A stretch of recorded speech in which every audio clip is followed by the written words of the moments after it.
Holler if you hear me, and welcome to tonight's edition of Art Uncensored. It is the top of the hour, 10 p.m. Eastern, and we are here to start off a whole new week.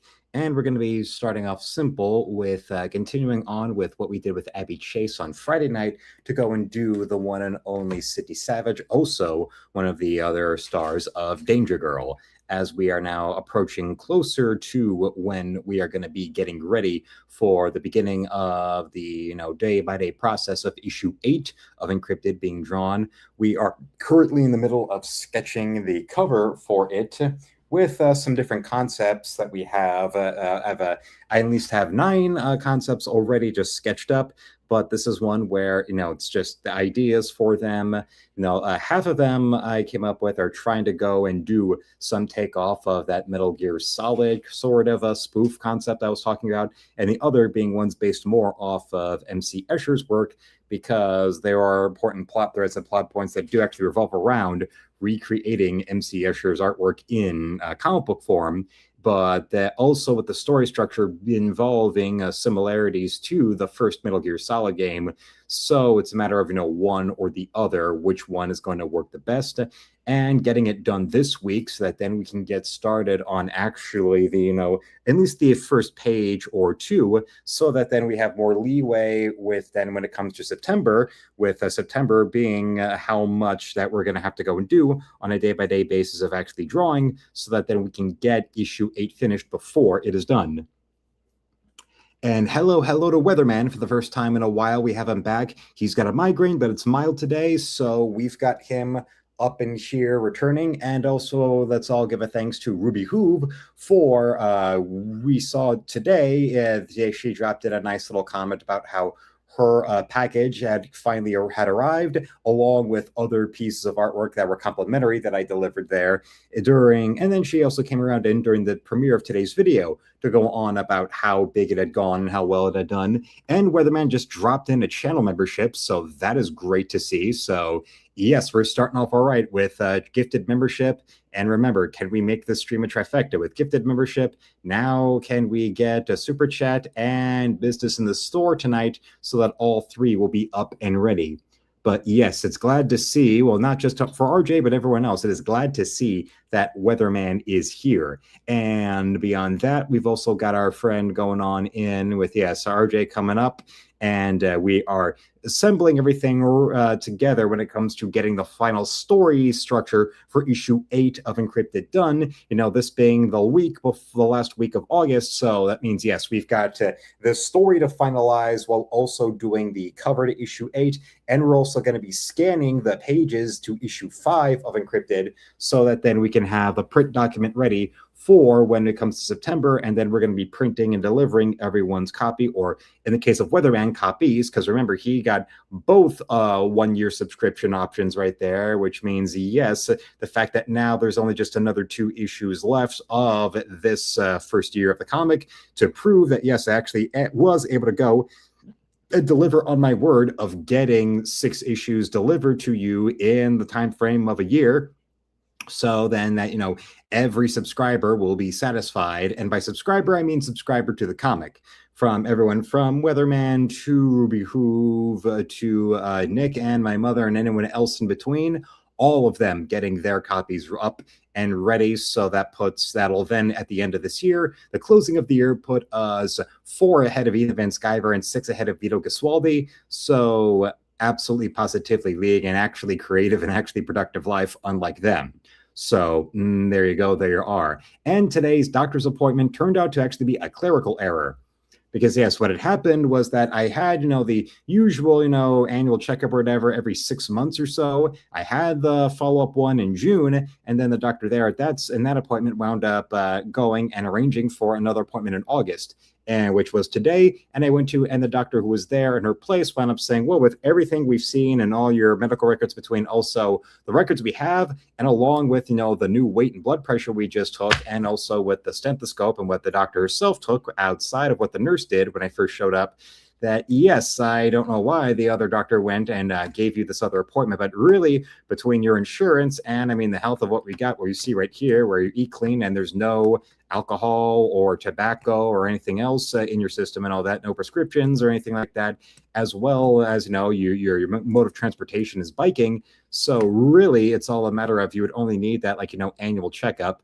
But because last time I was there, I had no blood work done on account of I finally was able to voice up about, not like about being afraid of needles, not wanting to go anywhere needles. Okay, they agreed to that, and they agreed to that again today. But they said, no, of course, we're at the annual checkup or so. I might have to go and do something like that. Going on relatively with January, or December. It's December 21st is the next appointment. And this time, instead of filling me out a card, they actually went and just simply wrote it on a post-it note right here of December 21st, 1:40 p.m. So, okay. And then in about, I think the first Monday of September, I have the follow-up dentist appointment. So that's all up and ready as we're now a couple weeks away from Michigan football kicking off. But luckily, the opening game is going to be a night game at 7:30. So it won't be that much of a radically different time frame. And Weatherman asks, how's the family look? Well, I've been keeping in touch with, my extended family down in Georgia, as well as my mother. My mother had actually today, besides asking about how the appointment went, showed me a little footage of my nephew dancing along to a Chitty Chitty Bang Bang on the TV. So that was fun. And it actually sent him a little kind of like little fidget, little puzzle toy strip. So from the Whistle Stop store down the street. So, I mean, Whistle Stop up in St. Clair Shores. So that was fun. And I did go and was able they had them on clearance. I was able to get one of those Michigan National Championship men's basketball hats at last. And actually did ask if my brother had one or not. And it turns out, well, the idea was maybe, to get that and then just mail it out to him. But he already had it, he already has a bunch of that stuff to his own name. So he wouldn't need me to send anything. So, okay.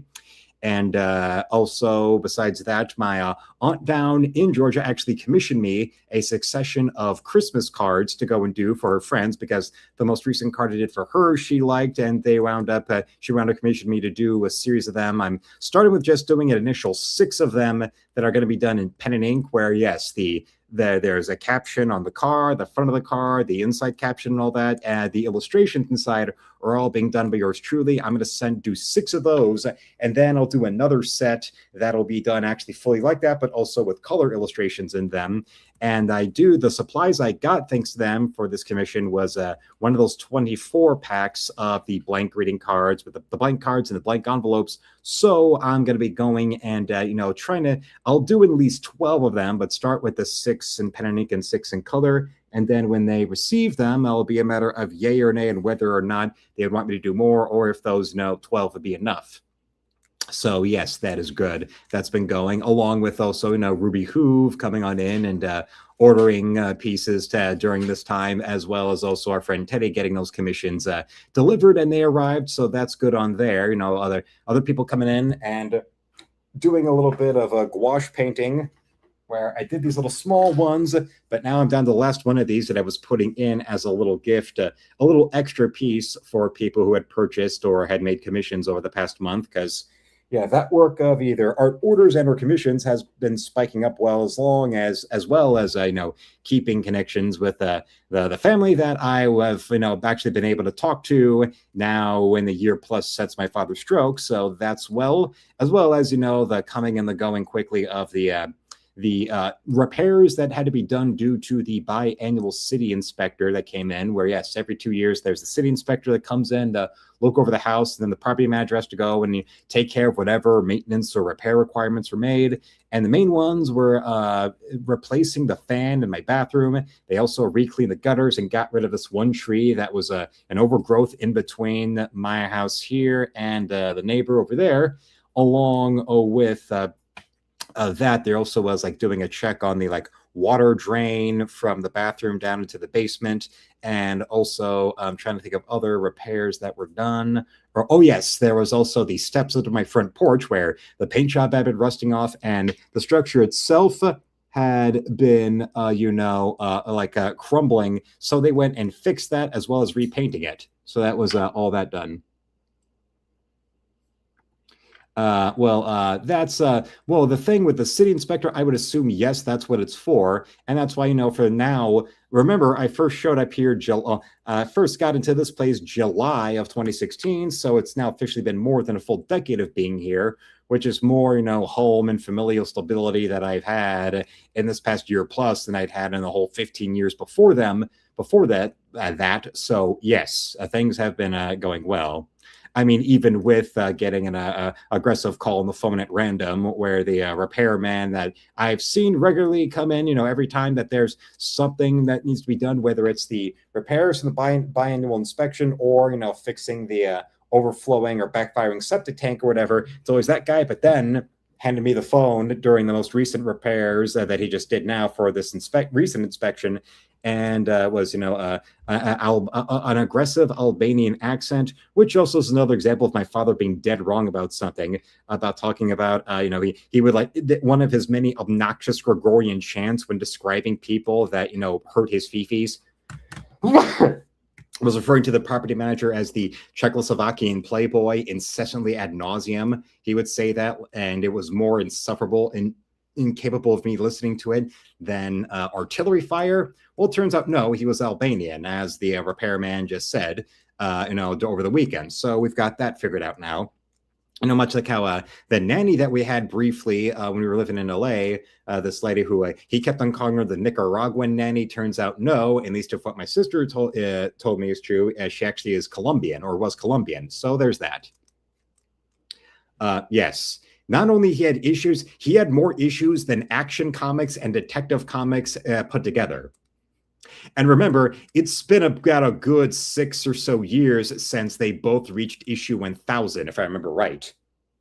Yeah, wasn't that before COVID? Because I remember, when I went and got like my copy of Action Comics 1, where I went with the Mike Allred tribute to like the 60s Superman era, the one with all the different colors of kryptonite and crypto, and Jimmy Olsen getting superpowers, and all the stuff under the control of editor Mort Weisinger, that then was what Alan Moore was doing a tribute to when he was writing Supreme for Rob Liefeld in the late 90s. Yeah, that one, I remember, I think that was before COVID when I got that one of issue 1000 of Action Comics.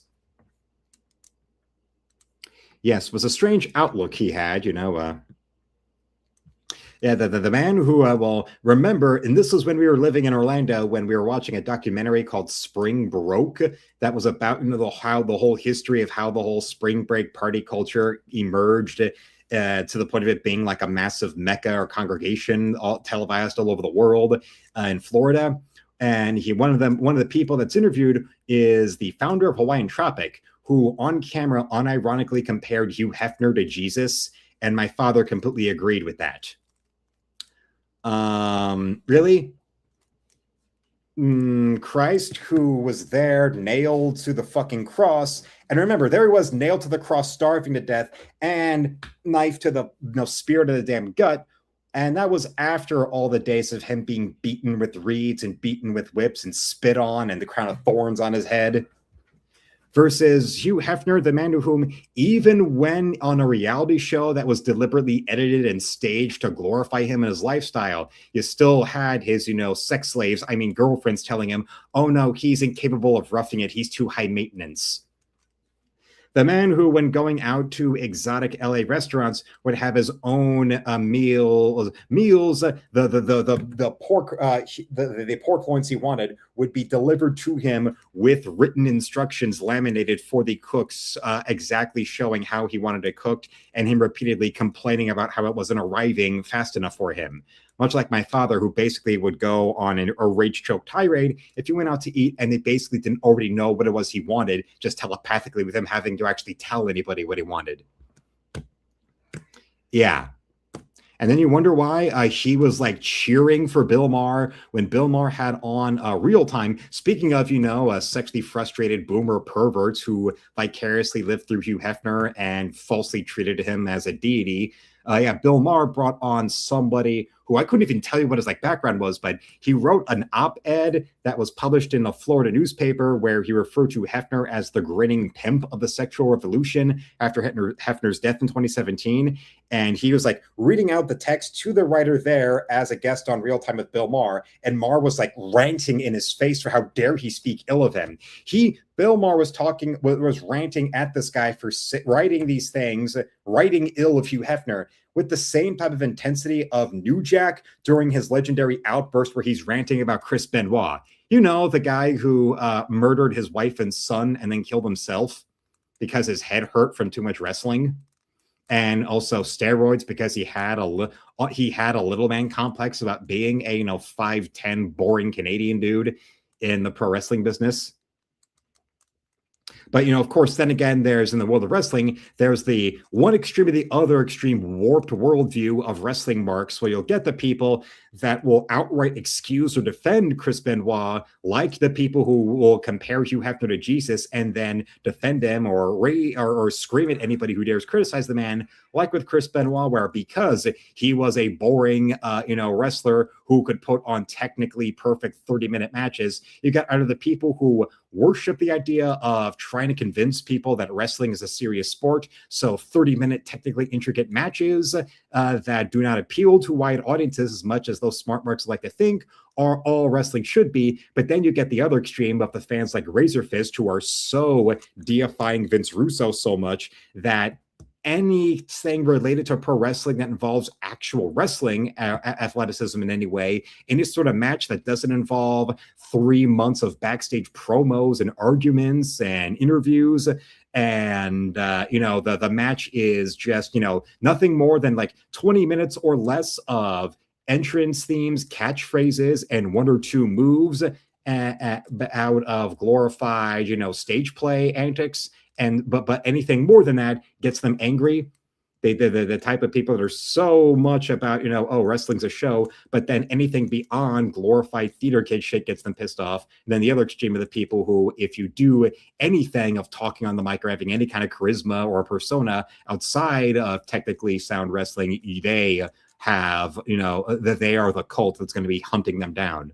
The same thing with people like my father or Bill Maher, where if you dare speak ill of the Lord and Savior Hugh Hefner, that's the energy that's coming from when I was talking about how my father's hypocrisy over the man to whom would violently scream at people if they sneezed in his general vicinity or if they dropped food on the ground because everything was infected, everything was contaminated, everything was diseased. But then he was also the same man that would probably choke a bitch if she even said the word condom around him, because germs are everywhere. Everything is infected and diseased, and you have to scrub this and spray that all the time and use nothing but plastic or styrofoam or paper utensils and plates, because actual dishes, no, you'll never be able to wash them. They'll never be clean enough. They'll never be clean enough. They always will be diseased. They'll always be contaminated. And then was the same kind of man who thought it was his constitutional right to go and force himself on anything blonde with tits that was under 25 that fit his insane standards of beauty. And but also at the same time, it was never his responsibility to take precautions with contraception. Contraception was everyone else's responsibility because, well, the Lord, he'll go and pretend it's all because, he was raised Catholic. So that means, no, protection is for whores. Only whores use protection. When really, no, it's because his real Lord and Savior, Hugh Hefner, told him that promiscuity is your birthright and you're entitled to think with your dick as much as you want.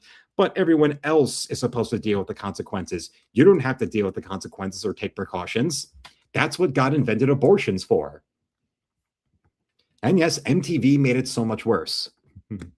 People are full of germs, so you need to get over it or go live in a bunker alone. Well, unfortunately for him, he wouldn't be able to live in a bunker alone because he was too much of a compulsive sports gambling, compulsively eating jackass that he would absolutely positively need to be living off someone leech-like, while also being a narcissistic, entitled bully who believes that that person should worship the ground he walks on for the absolutely Jesus-like behavior of not beating him to a pulp because he has rage issues towards everybody, and in particular, most especially women. Because don't you understand? He had a bad divorce and his mother was mean to him. That makes it okay for him to go and corner and terrorize physically, verbally, and mentally, any woman that even dares to be guilty of the crime of not being a 20-year-old porn star, CrossFit champion, a lingerie model who never talks unless he wants her to, and even then, only to ever speak to tell him what he wants to hear and never age past 25. Or as Weatherman simply says, true. I mean, going back to Razorfist, he rightfully makes fun of the cult of Kojima, but the cult of Hugh Hefner is most definitely something that he also should be bringing up and talking about and criticizing. Because if you think that the Kotaku and BuzzFeed kind of people are cult-like when it comes to anybody that dares to challenge whatever it is that Kojima wants, because to them Kojima deserves what the world as a high maintenance. He's such a delicate artist, but he's really just a high maintenance narcissist, exactly like Hefner and exactly like all of their acolytes who want to vicariously live through them. Jesus, is the kind of person that especially they go and fucking hate, except when they want to go and unironically use Jesus imagery to invoke the delusions of martyrdom of a Hefner or of a Kojima. But then at the absolutely very same time, they are the kind of people that despise anything involving actually living the life of Christ, because the life of Christ is out there to go and elevate people and to see what the actual truth is. Well, no, Kojima and Hef are not the truth. They are not the way. But because they have a lot of actually insecure, simple-minded, delusional, superstitious people who need everybody in the world to believe what they say, or they will hunt them down and hurt them, and while making sure nobody ever questions their delusional tall tales that are fucking implausible. But then now you know why Reddit atheists like Seth MacFarlane are constantly shitting on Christians, or Kojima fans and Hef worshippers constantly shitting on Christians, because as always with leftism, it's weapons grade confession through projection. And that's not my opinion. I know I'm right. And so now let's go on to the talent portion of everything and get everything in the right order of what we are. Oh, whoa, Nelly, ladies and gentlemen. And no, not the rapper.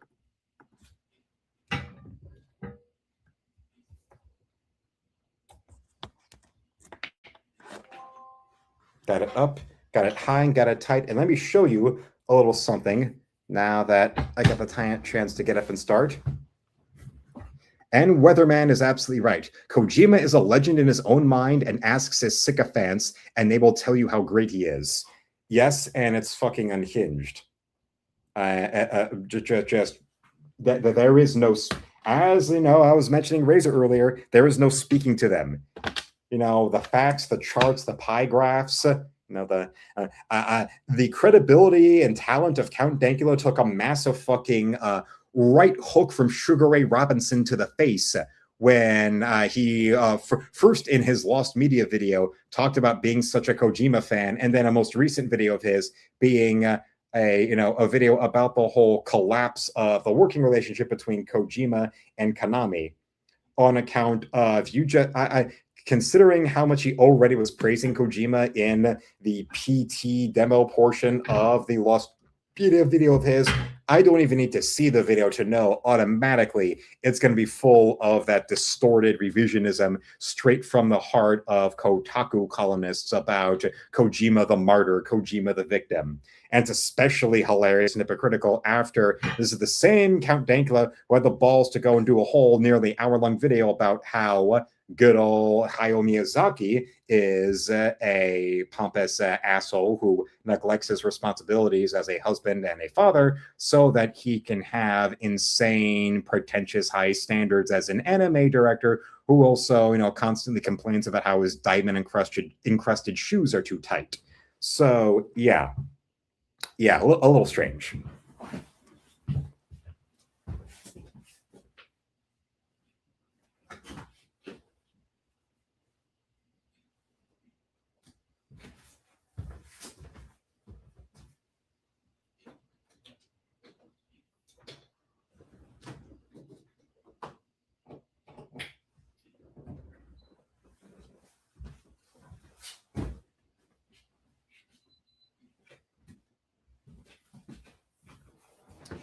And here are some of the concepts we have for the issue 8 cover.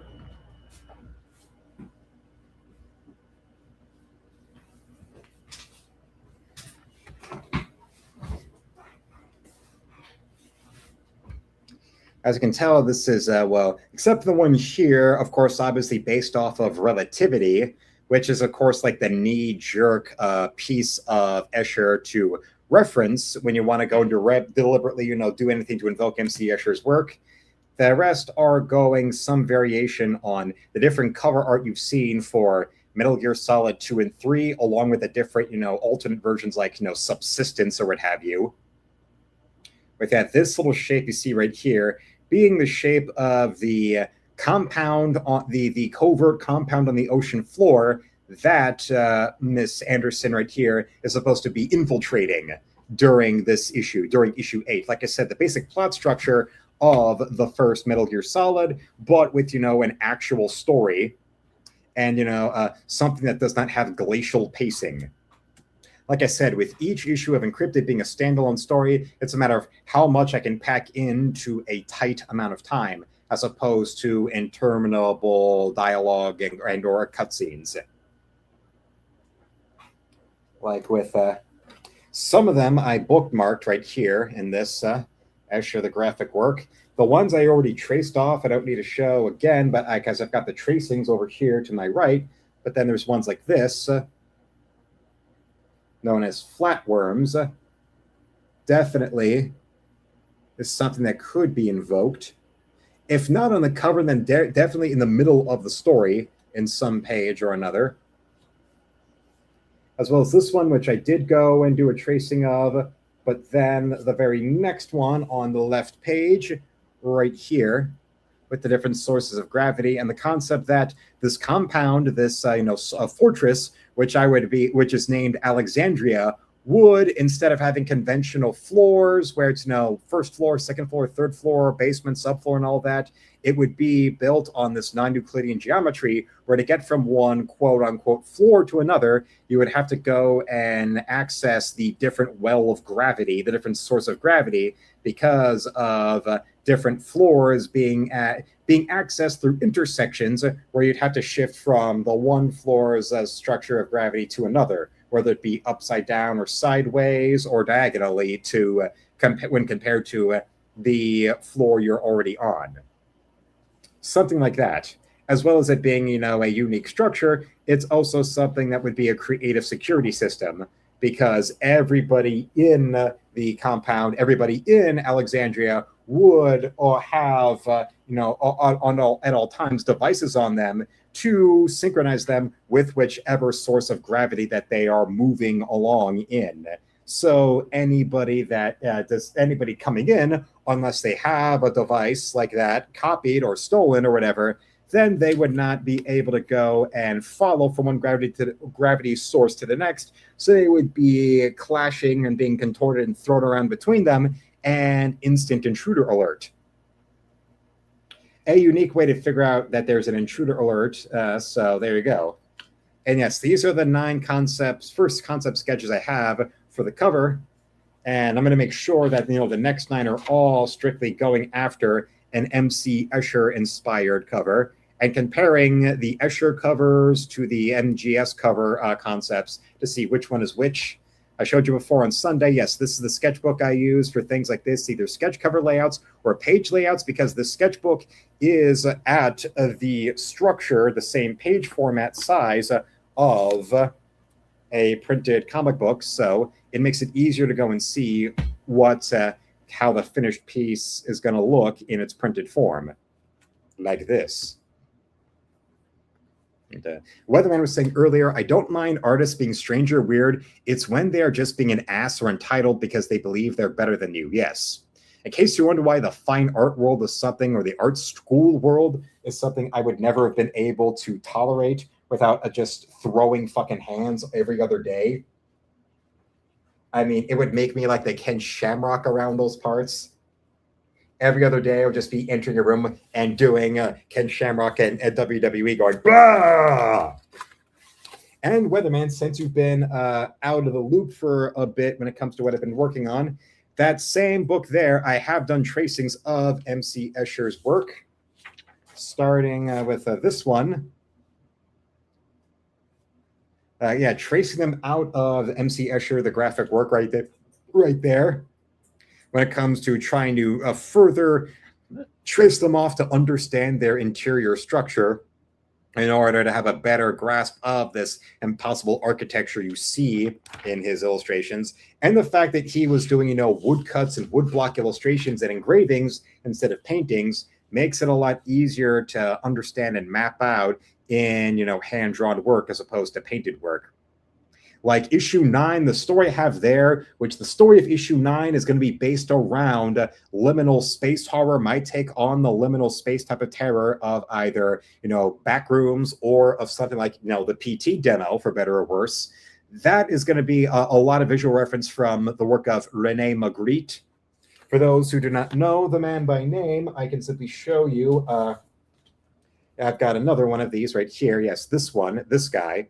You might have at least seen some of his, work the work of his that has been inspired into different movie imagery. Like this one from the Thomas Crown Affair, or this one. This was the painting that he did that then inspired the famous shot from The Exorcist that was used in the poster and in the teaser trailer of when Max von Sydow makes his entrance with the light coming from the window as he steps out of the taxi.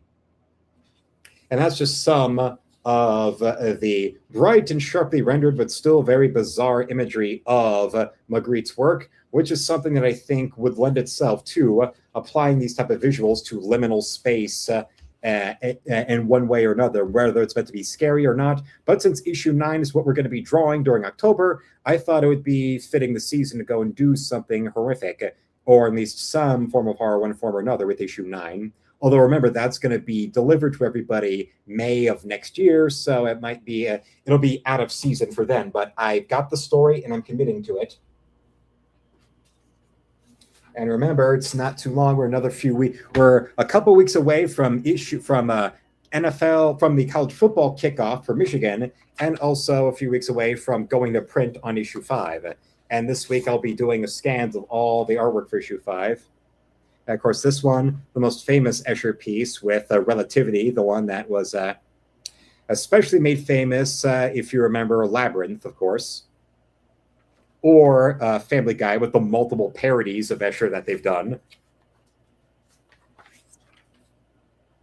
And going up the stairs and going down the stairs and going up the stairs and going down the stairs, going up the sideways stairs. I watched a video on his work, very interesting. Weatherman, is that Magritte or is that Escher you're referring to? Because both of them are, very interesting. It's just that Magritte's work is more based off of surrealism than anything to do with like Escher. His is the work that also is built on mathematical and scientific fact. Yes, it's mathematical proofs being applied to the real world, showing you the insane and possible architecture that would stem from mathematical fact or geometric fact. Hence, this one here of the self-serving, dam with the big Pepperidge Farm wheel is built on these type of geometric shapes you see at the top of the tower here.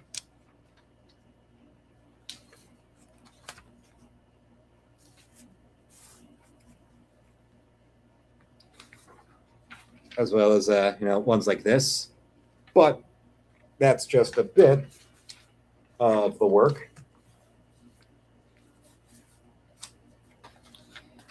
I would say when it comes to issue 8, it would be tempting to maybe go and do like the cover built around this, or at least have a page built around this.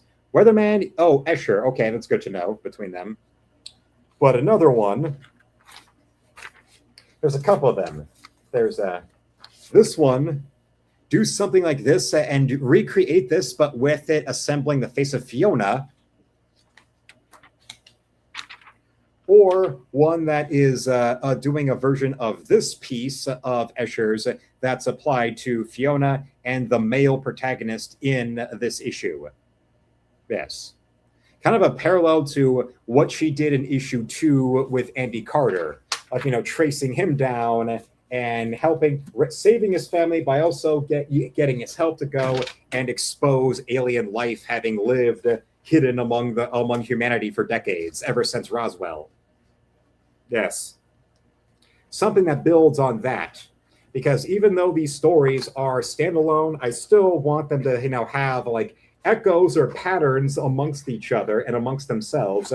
And the idea of, this building and building and building, something to do with maybe even chaos theory, what have you, with the concept just escalating and escalating, and or things recurring in on themselves.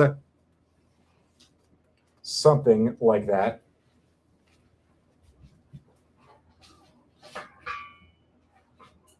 But now, onwards we go to what it was you all came here for.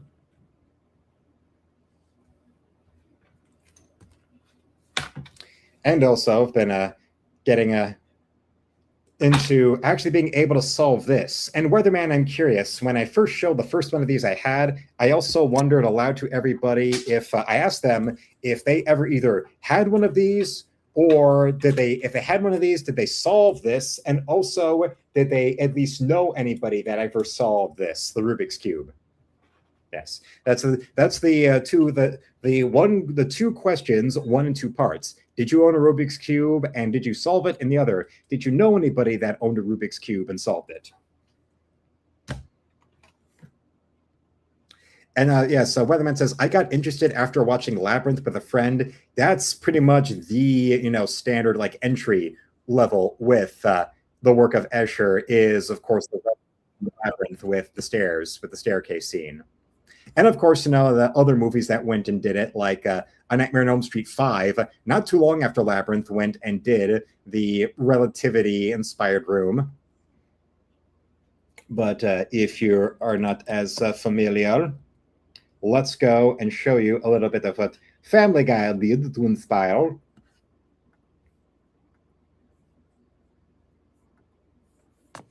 So, how's it coming? Although a little thing here with the Family Guy drawing style is that the real MC Escher had a very particular type of unibrow. As seen right here, yes, the man lives all the way up until like 1979. So for, a lot of cosmology breakthroughs that were going on, he was there to see them and apply them to his work, inspiring those that were contemporaries of Stephen Hawking to do, further impossible structures in their research.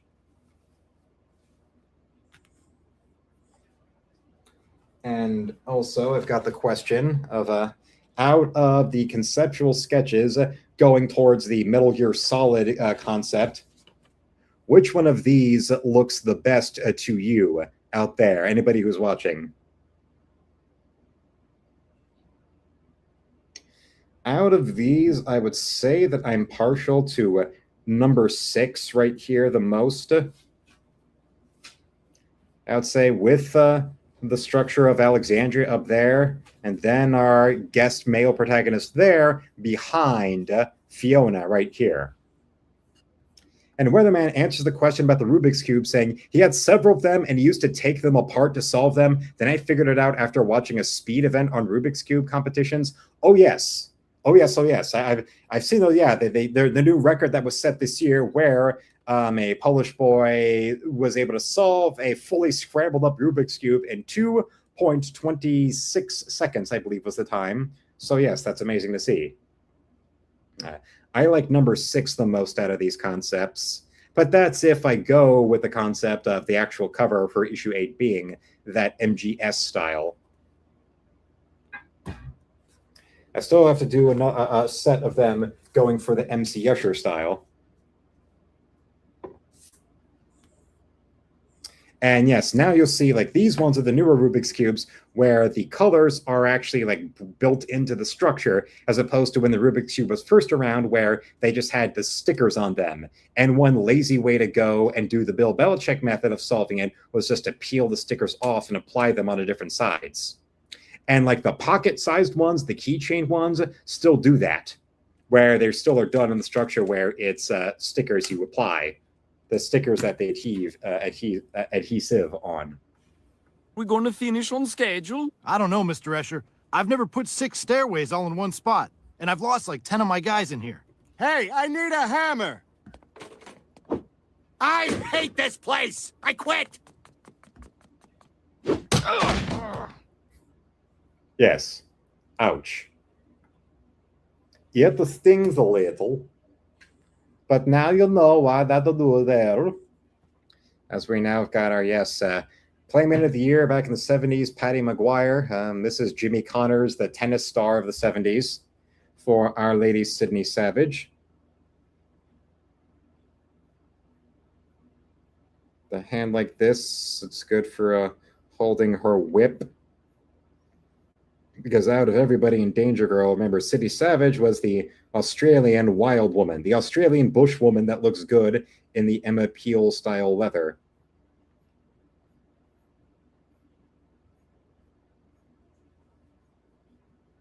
How's it coming? Okay, actually, Weatherman clarifies. It was 2.76 seconds by Theodor Zajer. Yes, out of Poland. So yes, he's the tiny Polish boy. Do it good. How does it coming there? But now you might be familiar with a little thing like this. My teacher? Yes, Lord Hitler? My desk is small. I need this Polish boy's desk also. Yes. This scared little Polish boy, little Hitler is going to take it. They make 7x7x7 Rubik's Cubes too. Oh yes, I've seen those. And I thought about maybe for Christmas getting my nephew Fred one of those like starter Rubik's Cubes where it's just like, it's a 1x1x1, where it's just one column of these that you go and do that. Because I think he's only about to turn 2. So yeah, I think that might be just start with the basic one there, then maybe work his way up to the full one like this. And then there's the one where it's like 5x5x5 and onwards and upwards. And then there's the others that aren't even really cube-shaped at all. If you know how to do that there, my teacher.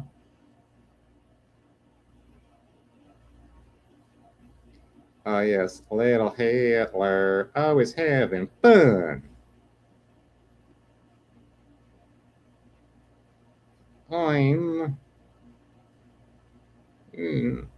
I can't get to the trees right. Damn, I will kill everyone in the world.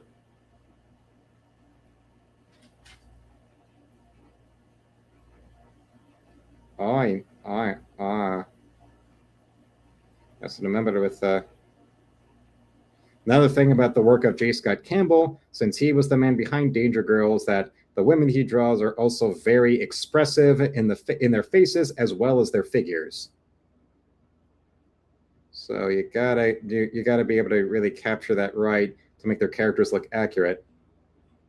Even with somebody that puts his lady figures in like less out there dynamic poses like Adam Hughes, when you look at the variant cover he did for Danger Girl, he still knew to put Abby in a more action radical twisting pose. That really pushing the principle of contrapposto to an extreme.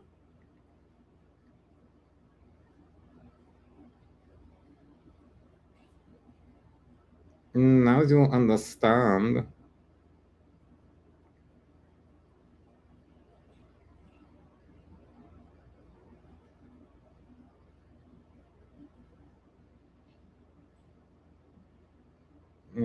Oi. Yo.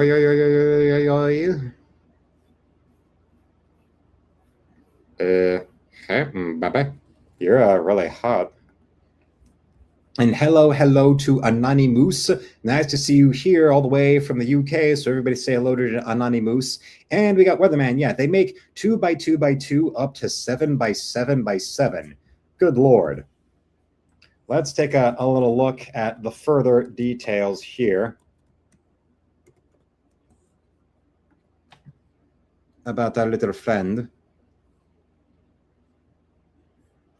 We've got our little friend right here, Erno Rubik. What does he have to say about this? How do you explain yourself? Attention! Now you can get AT&T wireless starting at $25. Ein. Iconic Rubik's Cube. A 22-year-old in Australia can solve it in a record 4.22 seconds. Others This was done in 2022, remember. might spend hours, days, weeks, or even months trying to get all the colors to match up. So who do you have to blame for all of that frustration? My name is Aaron Rubik. I made it. Rubik was teaching architecture and design when he came up with the idea. It was 1974 in Hungary, behind the Iron Curtain. And he created the cube as a way to illustrate spatial relationships in 3D to his students.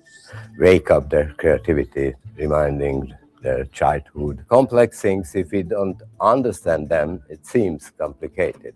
If you understand them and we know how to handle it, it became simple. And how it works is fairly basic, at least according to Rubik. In my view, it's very simple. There are axes. To turn the axes the pieces. It contains 27 different pieces. What you can see is only 26 because there is one in the middle. There are actually 43 quintillion possible combinations. It took Rubik more than a month to solve his own cube. For me, it was important to prove it's possible. I can't say the optimal one, but I was able to manage it, and I was able to show it to people. Rubik didn't consider the cube a toy at first. I'm calling the cube as a piece of art. Same time, it's an intellectual task as well. It also wasn't originally called the Rubik's Cube. I didn't give that name Rubik's Cube, and I call it Magic Cube because it's magic. He was eventually able to trademark his name because it was so unique. There's never been a puzzle quite like Rubik's Cube.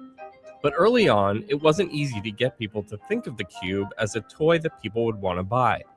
First, for us, it was very difficult to find partners at all because they said looks like a toy. It's not a traditional one. And as a puzzle, it's very difficult. So why people buy something what they are not able to achieve? Warning, once you get your hands on Rubik's Cube, you may never be able to put it down. The market has two-sided. Partly they are keen for something new and they are afraid about news. The cube was shown at various international toy fairs. Eventually, it was picked up by Ideal Toy Company and toy marketer Tom Kremer.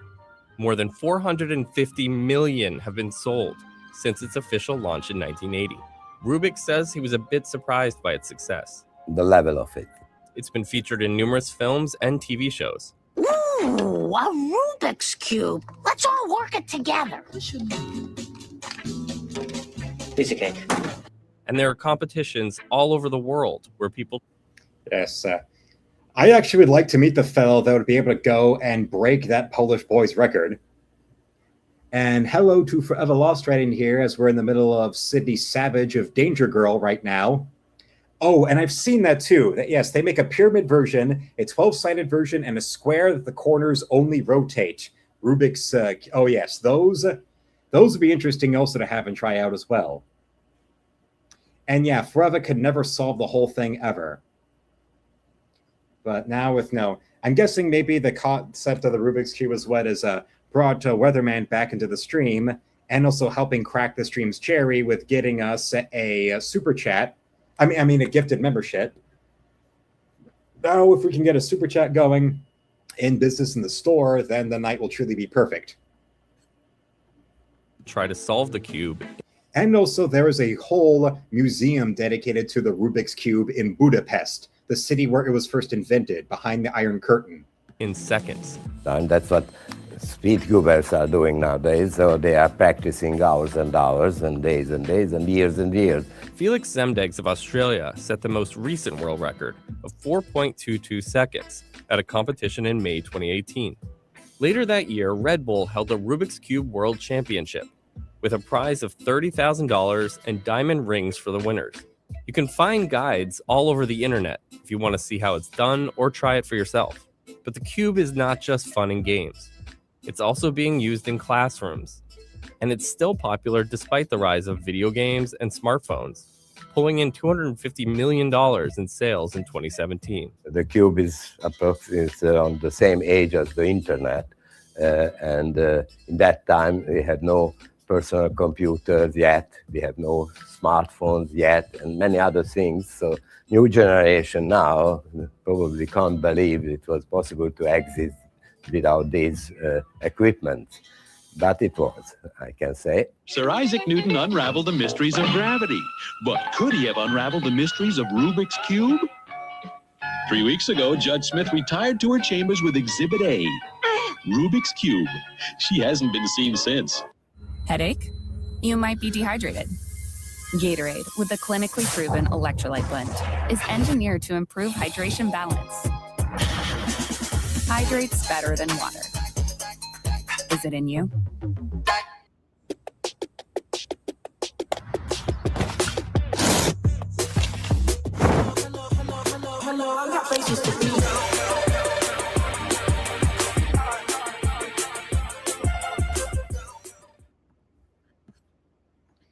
And well, thank you to Weatherman for the $2 super chat saying, here you go, Luke. Thank you so much. You've made a triumphant return in style with 2 out of 3. Oh, yes. Wowza. Thank you right there. And yeah, that sucks, dude. Hear about that, but hope you feel better.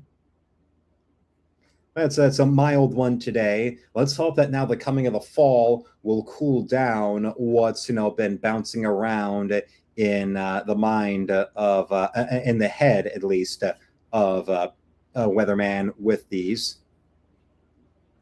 And let's see how the inventor... There are 43 quintillion possible combinations. Now imagine you have no websites, no books, and no one to show you how to solve it, because you invented it. But you didn't invent the Rubik's Cube. This guy did. My name is Alan Rubik. I was born here in this beautiful city of Budapest. It was 1974. 30-year-old Erno Rubik was just beginning his career in academia. I was lecturing design and architecture. I was very similar in age with the students. I was very ambitious to find new ways to teach them, especially about space and 3 dimension. I made a cube as a teaching aid and for myself to learn something from it. Once the physical cube was put together, Erno began hunting for its secrets. And Weatherman says, hopefully, once all the leaves drop on the alder, then I can clean them up and live again. Yes, absolutely, positively. We need to see you live again, Weatherman. We need it as much as you do. If only just to know if there's any updates about that curious lady that was the other woman in a married woman's life who then proceeded to leave her for the husband that she was, that her woman was cheating on her with. That will never not be funny. That is the ultimate well-earned consequence for cheating on your husband. You're cheating on your husband with anybody, let alone another woman, then yeah, you deserve for the other woman to leave you for your man. She appreciates your man far more than you do. As well she should. And then also take the daughter with you. So I bet now that means that the cheating wife has to go and pay some kind of alimony and or child support in a just world.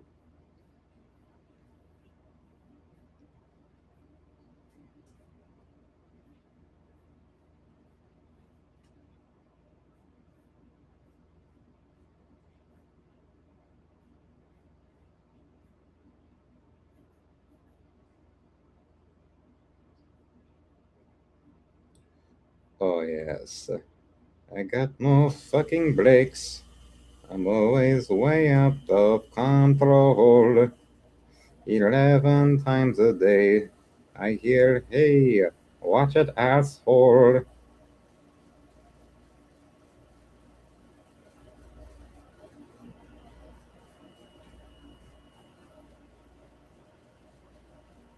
You're too white for drive-through and you smell like a shoe, but I'm too broke to buy something new.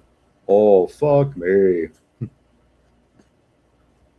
The question was not it is possible to solve it, but the question was it is possible to find a method to do that. There is 26 small cubes. It looks the same, but in the structure of the cube, they have different rules. Erno racked his brain for a strategy, twisting and turning the cube in his hands and his head to unlock his creation. After I started to understand the nature of the structure and the movement, I found a way for a solution. It's not a straight way. And after a month, he cracked the code. But the story doesn't end there. I had the feeling, the potential of the object. I found it very simple to manufacture. And the result of that, it can be an object that is available for everyone. In 1980, Erno would finally bring his cube to the world. And from there, it took off, becoming one of the best-selling toys of all time. Because of the content of the cube, the world discovered it's not a gadget. It's something that is more valuable, more long life. And after almost 40 years, Rubik's Cube has seen a comeback, with hundreds of competitions every year across the world. For Erno, the cube that bears his name is more than just a toy. It's a reminder to never give up. There is always a way for a solution. There's always a way to find something else, something new, something different, or find the result of your work. If today is not everything is good, it doesn't mean tomorrow cannot be better. Depends on you.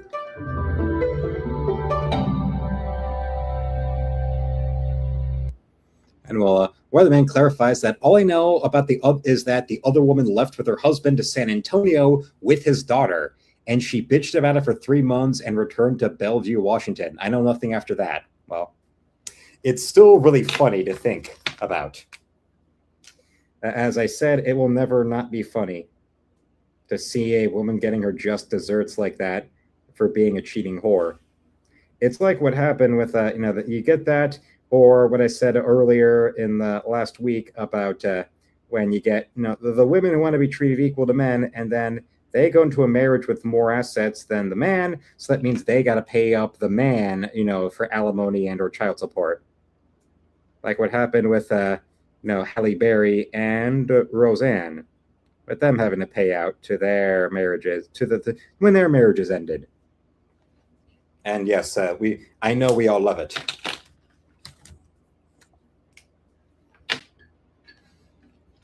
Man, you would have to be super smart in math to make a toy like this out of nowhere. Well, remember, our friend here, Mr. Rubik, was an architecture professor, so yes, he was.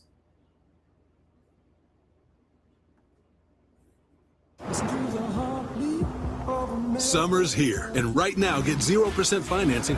How many possible permutations are there on a Rubik's Cube? How did the Rubik's Cube come out of the Soviet bloc before even Tetris did? And did the creator get rich off of his investment or not? It's the 50th anniversary of its creation, so today we're looking at the history of the Rubik's Cube.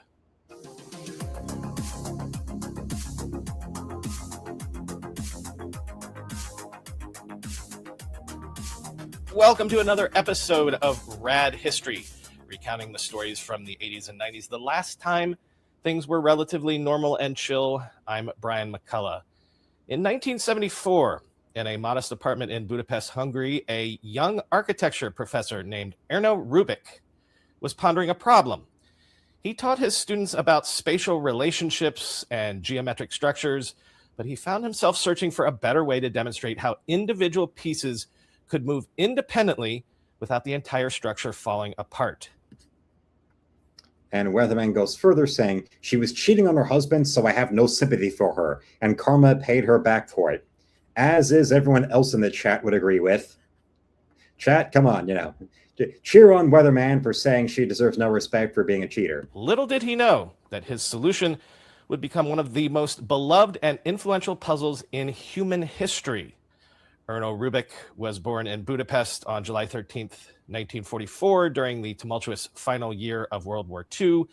His arrival into the world came at a time when his country was caught between Nazi occupation, and advancing Soviet forces. His father was a highly regarded aircraft engineer who specialized in the design of gliders. His mother was a poet and artist who worked as a literature teacher. Growing up in Soviet-controlled Hungary, young Erno developed a fascinating blend of his parents' interests. From his father, he inherited a deep appreciation for mechanical problems Thanks to and forever right three-dimensional there for thinking. agreeing. His mother's artistic influence nurtured his creative side and his appreciation for beauty in design. The combination would later prove crucial in his most famous invention. Rubik's childhood was marked by curiosity and a love for solving puzzles. He spent countless hours in his father's workshop learning about mechanical principles and developing spatial awareness through hands-on experience with tools and materials. After completing his secondary education, Rubik enrolled at the Budapest University of Technology and Economics. He studied architecture and graduated in 1967. His choice of architecture as a profession was key. Obviously, it combined his interest in art, design, and structural engineering. Following graduation, Rubik remained in academia, taking a position as a professor at the Budapest College of Applied Arts, now called Moholy Nagy University of Art and Design. Here he taught interior design and worked in the geometry department, focusing on the development of teaching materials and visual aids for students learning about complex geometric principles. This time in his life was crucial in developing his teaching philosophy. Rubik believed strongly in the power of learning through hands-on experience and physical manipulation of objects. He often created his own Or as our friend here, Fueva says, who cheated on who, by the way? Yeah, even though it was another woman, it was behind his back, and it was a sexual relationship, so cheating, and I have no pity for her, yes. And then the woman you're cheating on your husband with leaves you for the other woman. You got what you deserved. That is some, less gory type of Tales from the Crypt comeuppance. Teaching tools when existing materials proved inadequate for explaining complex spatial concepts to his students. And so, one day, working with blocks of wood and rubber bands in his mother's apartment, Rubik created the first prototype of what would later be known as the Rubik's Cube. The initial design was rough, wooden blocks held together by rubber bands, screws, and paper clips. The first prototype didn't even have colored stickers. Rubik marked the sides with different colored paper attached with paper clips as he was just trying to demonstrate structural movement. But the fundamental mechanism was revolutionary. It was a structure that could twist and turn while remaining intact, with each face capable of rotating independently. Rubik's original goal wasn't to create a puzzle. He was more interested in solving the structural problem of moving parts independently without the whole mechanism falling apart. It wasn't until he scrambled his creation for the first time that he realized he had inadvertently created a fiendishly difficult puzzle. As he later recalled, it was wonderful to see how after only a few turns, the colors became mixed, apparently in random fashion. It was tremendously satisfying to watch this color parade, like after a nice walk. When you have seen many lovely sights, you decide to go home. After a while, I decided it was time to go home. Let us put the cubes back in order. And it was at that moment that I came face to face with the big challenge. What is the way home? The first person to solve the cube was, of course, its inventor, Rubik himself. But this was no simple task. Without any precedent, without any solving methods or best practices to fall back on, Rubik spent over a month working on returning his creation to its original state. This period of frustration and eventual triumph would later be experienced by millions of people around the world who played with his invention. After solving the puzzle himself, Rubik knew he had created something special, even if as a teaching tool alone and not a toy, he wanted other people to have access to it. But getting it to market in communist Hungary in the 1970s was no simple task. He applied for a Hungarian patent in 1977, and after navigating the bureaucratic challenges of the time, his invention began being produced by a small Hungarian cooperative called Polytechnica. The early cubes were sold in Hungarian toy shops under the name Magic Cube. They were built by hand, with each cube taking several hours to assemble. The initial production run was small, with only a few thousand cubes made. The cube's journey to global phenomenon began when it caught the attention of Tom Kramer, a Hungarian-born toy expert living in London. Kramer discovered the cube at the Nuremberg Toy Fair in 1979 and immediately recognized its potential. He negotiated the worldwide rights and licensed it to a company called Ideal Toys. In 1980, Ideal Toy Company flew Rubik to a New York toy fair. Though he wasn't exactly a born salesman, being a reserved architecture professor who still struggled with English, the company needed to prove that someone actually could solve the puzzle. So Rubik was their proof of concept, or at least their proof of solving. Ideal Toys renamed the toy Rubik's Cube and began mass production that same year. The first mass-produced cubes had a serious design flaw. They would often fall apart after extensive use, and this led to the creation of an underground cube repair industry in the early 1980s. But the marketing campaign for the toy was brilliant in its simplicity. They sent cubes to influential mathematicians, scientists, and celebrities, creating buzz through word of mouth. They also emphasized the mind-boggling mathematics behind the puzzle. A standard 3x3 Rubik's Cube has 3 quintillion solutions. Or, if you want me to actually spell that out for you, grab a pen. And yes, Weatherman says, a welder I worked with started bragging about a relationship with another woman. Then she came and picked her one day at work. Then we had a company barbecue, and that's when she found she was cheating and had a daughter with him. And yes, for a lot of smart people came from toy fairs. Just ask Todd McFarlane. And hello to Austin right there. There are 43, 252, 003, 274, 489, 856, 000 possible combinations. Yet there's only one solution. That number of possible combinations is larger than the number of grains of sand on Earth or the number of stars in the observable universe. The timing for the Rubik's Cube was perfect. The 1980s were dawning, and the world was ready for an intellectual toy that combined mathematics, art, and play. The Rubik's Cube became more than a puzzle. It became a symbol of intelligence and persistence, a status symbol that said, I can solve this.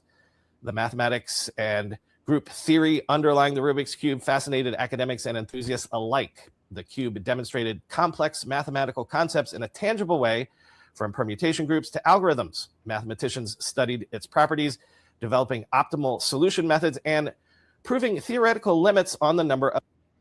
Austin used to get those, then they went away. You're referring to the Rubik's Cube right here.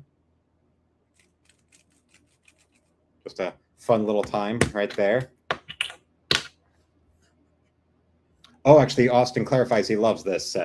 Well, then, yes, it's a good time. You've got more stars than the universe in this little thing right here. Oh, migraine, says Austin. Oh, yes, yes. Well, let's hope the coming of the fall will help boost Weatherman's ability to deal with the migraines and get to see more of him here. Of moves needed to solve any scrambled cube known as the God's number. More on that in a second. Yeah. The cube also became a valuable tool in computer science, with researchers using it to study algorithmic complexity and artificial intelligence. The challenge of creating programs that could solve the cube efficiently helped advance the field of computer problem solving. By 1981, Ideal Toys was selling the cube at a rate of 1 million per month.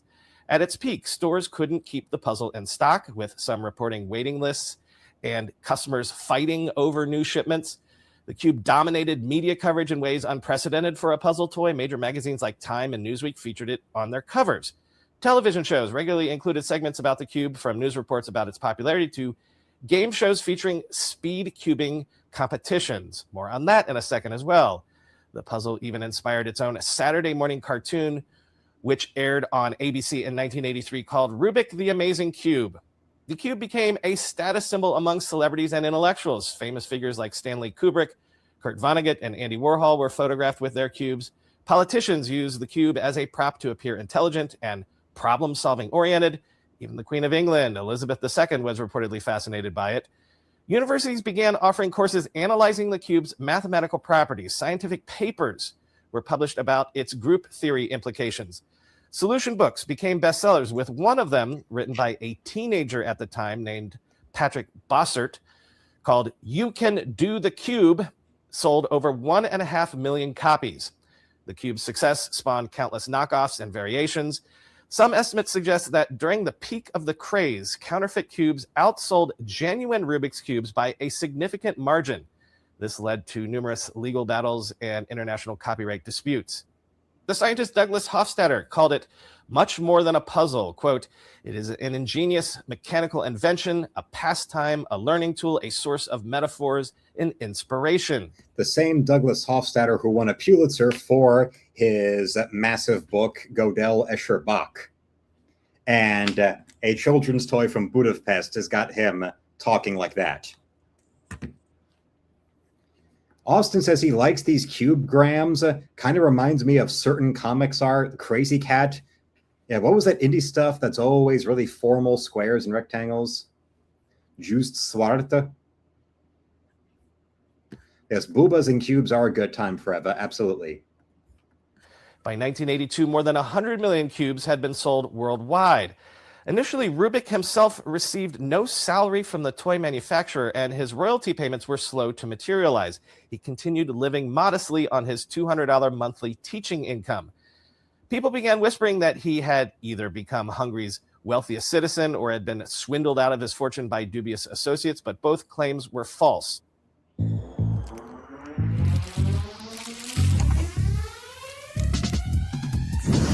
The heat is on. Rubik would eventually become the first self-made millionaire from the communist bloc, though much of his wealth was initially controlled by the Hungarian state. And yes, like many 80s fads, the faddish energy eventually waned. By the mid-1980s, sales had dropped significantly, and many predicted the cube would become just another forgotten toy. What kept the cube alive in popular imagination was its original selling point. How do you solve this thing? The 1982 World Championship in Budapest was a landmark event. 19 countries sent their best cubers to compete. The winner, Min Tai from the United States, solved the cube in 22.95 seconds, establishing the first official world record. The event received global media coverage and legitimized speed cubing as a competitive pursuit that continues to this day. The modern speed cubing scene is a far cry from that first one back in 1982. Today's top solvers can routinely complete the cube in under 10 seconds, with the current world record standing at an almost unbelievable 3.47 seconds. Competitions are held regularly around the world with events for different cube sizes from 2x2 to 7x7, solving with one hand, solving blindfold, and more. There are now more than 1,000 speed cubing competitions every year. The technology of the cube itself has also evolved significantly. Modern speed cubes are precisely engineered with specialized mechanisms and high-quality plastics, allowing for smoother, faster solving. Magnetic cubes have become standard in competition, with magnets helping to align the layers and provide tactile feedback during solving. If you're interested in learning how to solve a Rubik's Cube yourself, there's actually at this point 50 years of theory and philosophy behind how to do this. The mathematics of the cube is actually based on something called group theory, but don't worry, you don't actually need to understand that to solve it. What you need to know is that every move you make on the cube is reversible, and combining different sequences of moves called algorithms can move pieces where you want them while leaving other pieces unchanged. It's all about the concept of layers. This was first developed by David Singmaster in 1981, quoting Wikipedia. The solution involves solving the cube layer by layer, in which one layer, designated the top, is solved first, followed by the middle layer, and then the final and bottom layer. After sufficient practice, solving the cube layer by layer can be done in under 1 minute. Other general solutions include corners first methods or combinations of several other methods, end quote. The key thing to understand is that you're not trying to solve the whole cube at once. You're solving it layer by layer. And within each layer, piece by piece, it's like building a house. You start with the foundation layer first, then the walls as the middle layer, and finally the roof as the last layer. The magic happens, though, again, through algorithms, not necessarily in the modern computer science or social media sense of that word. Cubers think of solving algorithms as a term for specific sequences of moves that have predictable effects. The simplest might be just 4 to 5 moves, while more complex ones can be 10 plus. These algorithms are like recipes. You don't need to understand exactly why they work, just that if you follow the steps, you'll get the desired result. Wikipedia again. This terminology is derived from the mathematical use of algorithms, meaning a list of well-defined instructions for performing a task from a given initial state. And actually, that method there, the group theory with the top layer, middle layer, and all of that, is actually what I was following when I showed you that Rubik's Cube how-to book I have. Yeah, that's actually how they go and give you that, and that's an official Rubik's licensed how-to book. So yeah. Weatherman needs to get a 12-sided Rubik's Cube to see how hard it is to solve. Oh, I've seen those, and yeah, those look hard at least. Better to master the cube than blow 1,000 hours on some RPG. And I'm an RPG fan, says Austin. I agree. You gotta see through the cube and see it all at once. Yes, it takes some work, like learning to count cards. And Weatherman used to solve a normal Rubik's Cube in about a minute. His sister used to freak out when he did in front of her. The same sister who has the, costumes of the naughty schoolgirl and the big purple dildos, or is that a different sister? Is that the sister, or is it a different one that would freak out when you would solve the Rubik's Cube in a minute? We would, I know I'm not the only one who's curious.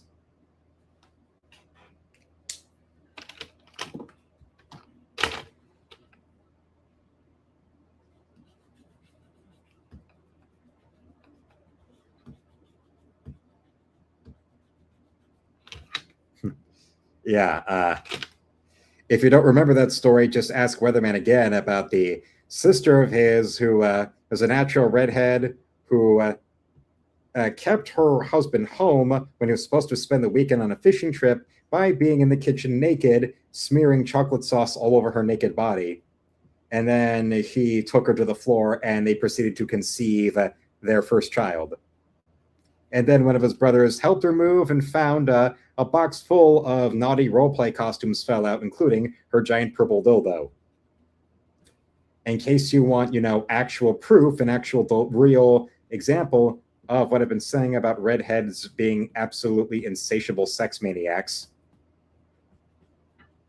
who have an intense libidinous hunger that demands to be satisfied every single day.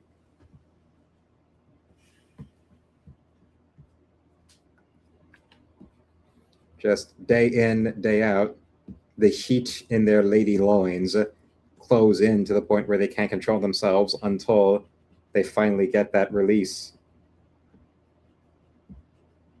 That borderline divine sexual release that they need. And I bet she probably has, done some naughty role play as a nun, so that actually is probably quite fitting. Through well-defined successive states to a desired end state. Each method of solving the cube employs its own set of algorithms together with descriptions of what effect the algorithm has and when it can be used to bring the cube. And Weatherman clarifies, no, not the horny redhead one, the other one. Yeah, his other sister would be like horrified and amazed by him being able to figure out a Rubik's Cube in a minute. All right, good to know, good to know. Because as Weatherman has several brothers and sisters to speak of, so we have to clarify these details.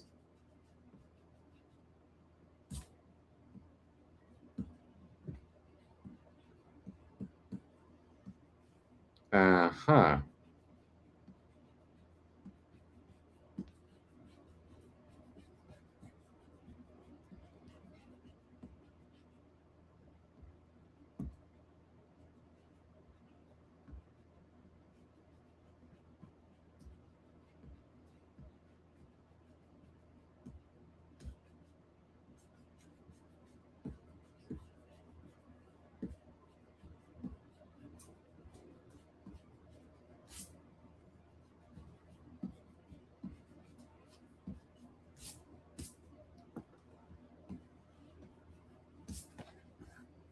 And yes, Anonymous, that's why you love redheads. Yeah. Oh, no, not the horny one that divorced and then remarried the husband that she conceived the baby with by smearing chocolate sauce in her breasts. The other one, the sister who ran her husband off because she wanted to fight him all the time and physically beat him and then, have makeup sex.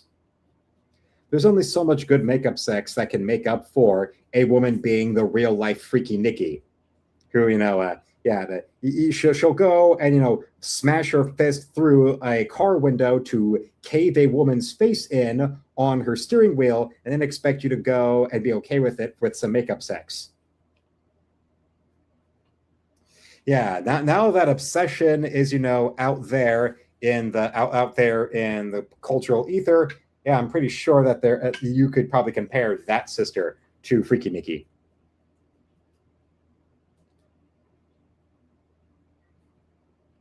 And yes, Weatherman's redhead sister is part nymph. She tested positive for nymphomania. And Forever loves her whip and smile. Well, remember, Sydney right here is Australian, so of course she's going to have that whip and that smile and, get a little frisky. She wants to, she wants you to push back a little. She wants to get a little rough. Oh, God, Peter, hit me. Yeah, bow.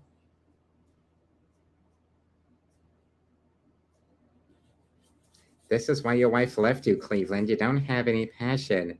Sometimes a woman wants to see her man be a man.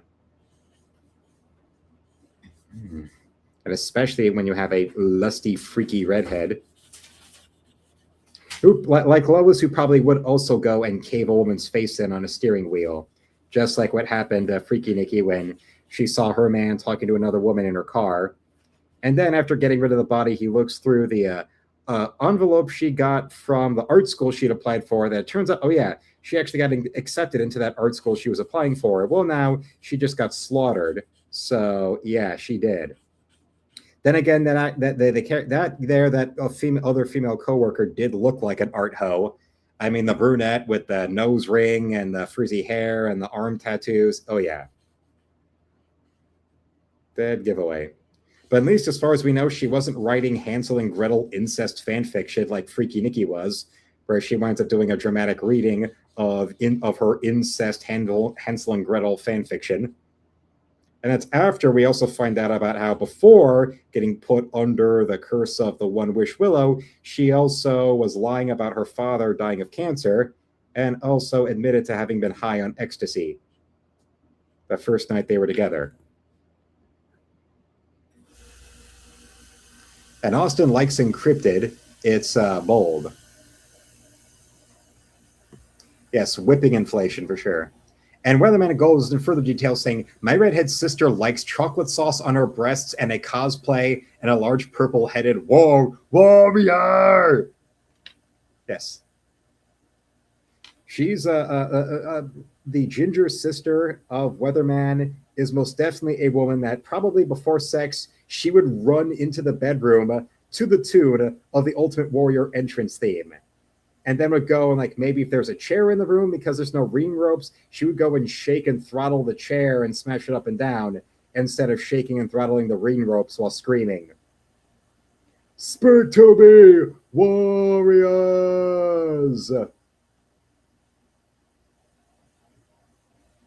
Hogan sucks. Hogan sucks. Tell him something he doesn't know.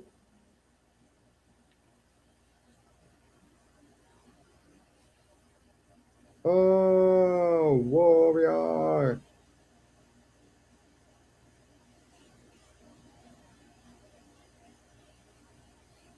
And now the power of the... As you, my husband, you, my man, as you travel to WrestleMania by conventional means, my lusty nun cosplay will be my identity of choice as you will pleasure me after our second remarriage. After I won back my purple dildo from the brother who took it out the back of his pickup truck to wave it at me.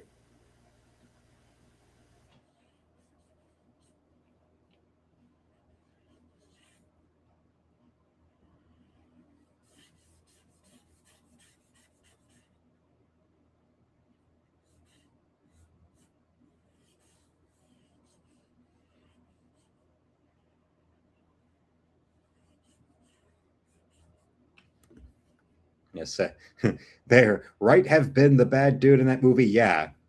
So, Bear might have been the bad dude in that movie. Yes, she was no saint, not even a good person. Yeah, and then also later on when he also finds out through his lady coworker that him and his best friend were hooking up without either one of them telling him about that. So it really, yeah. Just a little something there. But still better than The Substance, where Demi Moore's, Demi Moore's, torture porn, shallow feminism dissertation on women in Hollywood, masquerading as a character, has a million and one choices to stop using the shit that's slowly killing her, and just, doesn't. When she sees the potentially fatal consequences of continuing to use the substance and allowing her other self to go and take over completely and become a separate personality, because for all this movie's pretending to be innovative, it's really just putting Anita Sarkeesian invective onto the plot of The Nutty Professor. Yeah. No wonder, the substance made, $10 at the box office, but was something critics wouldn't shut up about praising. And Obsession actually made money. Hence why there's a whole, I clipped it, and it's a video on this channel about why Obsession was a hit with audiences and The Substance was a hit with critics.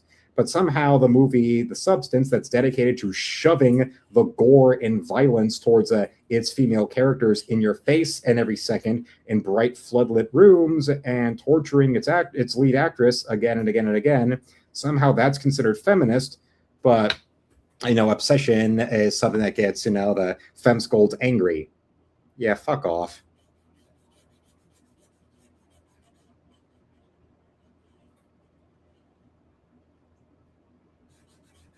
When it comes to the lead actress in Obsession, the biggest thing to, the biggest disappointment about her has nothing to do with the movie itself. It's to do with her now, being handcuffed to MCU bullshit, with her being cast as Rogue in the upcoming MCU X-Men crap. Already I wasn't going to watch any of that shit, and I would rather go and flick dingleberries at people in the middle of the street than go see Avengers Doomsday. And yes, going back to the lusty, crazy redhead sister, how she got pregnant with her second child was eating bonbons in bed with just her panties on, and putting those bonbons in between her beautiful, heaving ginger breasts. The first baby that, yes, as Weatherman already confirmed, the first baby that his ginger sister conceived with her husband was by being naked in the kitchen and being there, with chocolate sauce all over her body. And then the second time, she was there in their bedroom with bonbons on her breasts, wearing nothing but panties. And she got her man to go in there and just ride her. Or simply, yes, she did.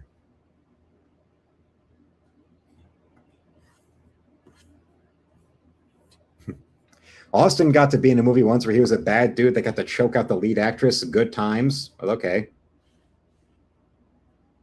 Yeah, but if it was in a movie with a director who has the correct politics, then that would be just fucking dandy. But, if you're a director that isn't screaming about 17 gender identities every single day, then, your movie's going to get all kinds of shit. To the point where people were going out of their way to try and sabotage movie theaters showing Sound of Freedom, from the same narcissistic sociopathy that was also inspiring these same people to compare The Acolyte not getting a second season to Tower 2 getting hit on September 11th. And God, what I wouldn't give to see a New York City fireman introduce those empty TikTokers' heads to the fire axes they used on that day. Asking her husband, asking him if he wanted some. Correct. Closer to being solved. Many algorithms are designed to transform only a small part of the cube without interfering with other parts that have already been solved, so that they can be applied repeatedly to different parts of the cube until the whole is solved. For example, there are well-known algorithms for cycling 3 corners without changing the rest of the puzzle, or flipping the orientation of a pair of edges while leaving the others intact, end quote. What makes the cube seem impossible at first is that 43 quintillion possible positions number. But you don't need to understand all the possibilities. You just need to know maybe 5 to 7 basic algorithms to solve it reliably and repeatedly. The real trick isn't in the math, it's in the approach. Break down a seemingly impossible task into small manageable steps, and suddenly it becomes achievable. That's why the Rubik's Cube is such a great puzzle. It teaches us that complex problems can be solved through simple, methodical approaches. As mentioned back in 2020, a team of researchers proved that the so-called God's number for the Rubik's Cube is 20. That means that any initial configuration of the cube, no matter how much you mix it up, can be solved in 20 moves or less, technically, mathematically. At this point, well north of 250 million cubes have sold globally. But remember, there are tons of knockoffs as well, so the number of cubes in people's hands is probably well north of that. For Erno Rubik, who still lives in Budapest, the success of his cube has been both gratifying and somewhat overwhelming. He has always maintained a modest perspective on his invention, viewing it as a tool for teaching and learning rather than just a toy. In his words, the cube has been an inspiration to creativity, a challenge to intelligence, and a demonstration that things are not always what they seem. When the rumors of the vast fortune he might have created by the cube began to circulate, Rubik himself pulled back from the limelight. The cube loves attention. I don't. He is eager to interact with everyone. I sometimes find this a bit difficult. He's quite ambitious. I am less so, Rubik wrote in an autobiography a few years ago. I'm not the person who loves to be in the spotlight, and so on and so forth, he told the New York Times in 2020. That kind of success is like a fever. A high fever can be very dangerous. It's not reality, end quote. But he still plays with his invention himself, even if he... And hello to the PVFS. Nope, we don't have Two Live Crew around here. But Austin was told by a lot of friends that he's a lucky man. He's not a full-time actor because they, meeting the industry, doesn't want to hire white guys anymore. Except for, Tom Holland or Robert Pattinson, yes. Hence why, Hollywood with globalization is just nothing but Pedro Pascal being cast incessantly. And everybody say hello to the PVFS. Nice to see you here. He would come nowhere close to the current speed records. He has run a design studio in Hungary and still develops his own puzzles and games. Aside from being a toy icon of the 80s and 90s, right up there with Pac-Man and Pokemon and Beanie Babies, I would make the argument that the Rubik's Cube was a key milestone to the gaming ecosystem we have now, the whole gaming industry. Solo gameplay has been around forever, as have puzzle games going back to crosswords and solitaire and others. But I'm saying that the Rubik's Cube, being a solo puzzle game that was also portable, you could put it in your pocket, is part of a direct gaming legacy of puzzle manipulation, of spatial solving, of mathematical gaming, but crucially of mobile gaming that is part of a lineage that includes Tetris on things like the Game Boy, that leads us directly to the mobile gaming on our smartphones. That includes all of us tapping out Candy Crush and Royal Match and things like that endlessly. Thanks for joining me for another episode of Rad History. If you've had fun, please like and subscribe. And that includes if you are listening to this on a podcast app. Hit subscribe for new nuggets of 80s, 90s history in your ears every week.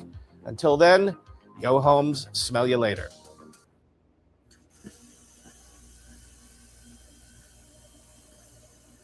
Let's try a little something else. How about, oh yeah, speaking of toy geniuses,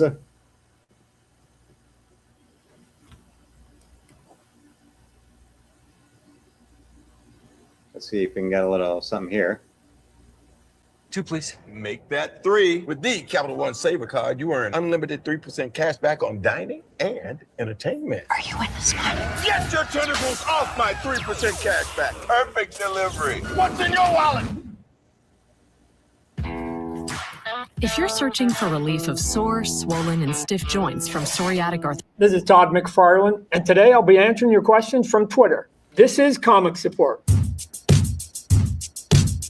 But Stream Weatherman says, still don't know how she got her third kid. Maybe, I should worm it out of her husband. It might be interesting. Yes, if you can, so that then we can hear what it is that she did to get pregnant the third time. The first time was with chocolate sauce. The second time was with bonbons. Maybe the third time was with Raisinets. She lined up a bunch of raisinets in her pussy, for all we know. She lodged raisinets in her pussy and had her husband eat them out.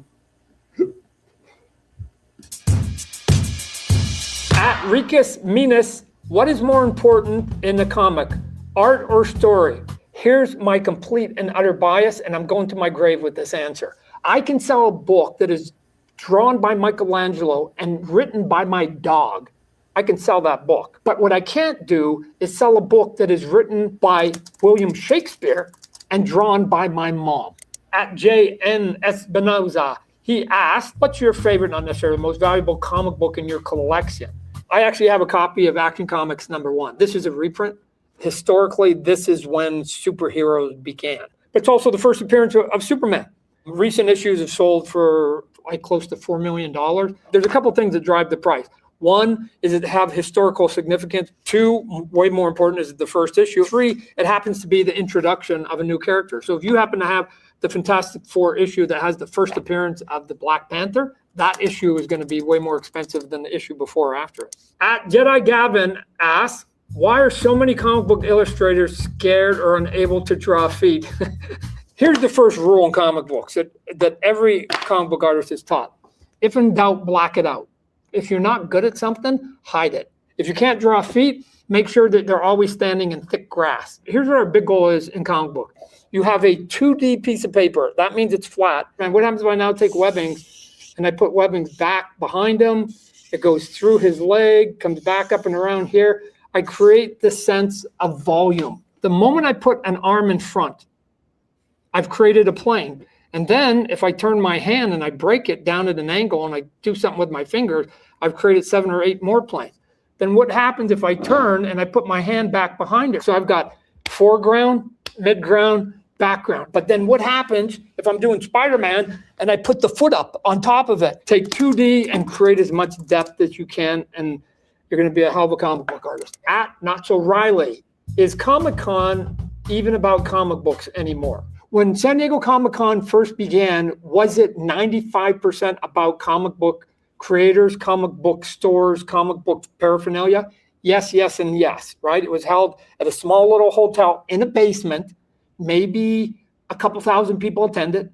That was in the 70s, early 80s. Now fast forward, what is Comic-Con? Now it's literally every walk of life. Do I think that there's something in that building for everybody? Of course there is. It is literally pop culture. At Mercan asks, what's the difference between comic and graphic novel? A comic book is what you see here, right? It's sort of what you're used to. It's pretty thin, pretty flimsy, usually 20 pages of interior artwork. Cost maybe $4. A graphic novel is more of something like this that basically is 4 or 5 issues put together. A true graphic novel, though, somebody saying, I don't want to do 5 issues of 20 pages, which equal 100 pages. I want to do all 100 pages in one book.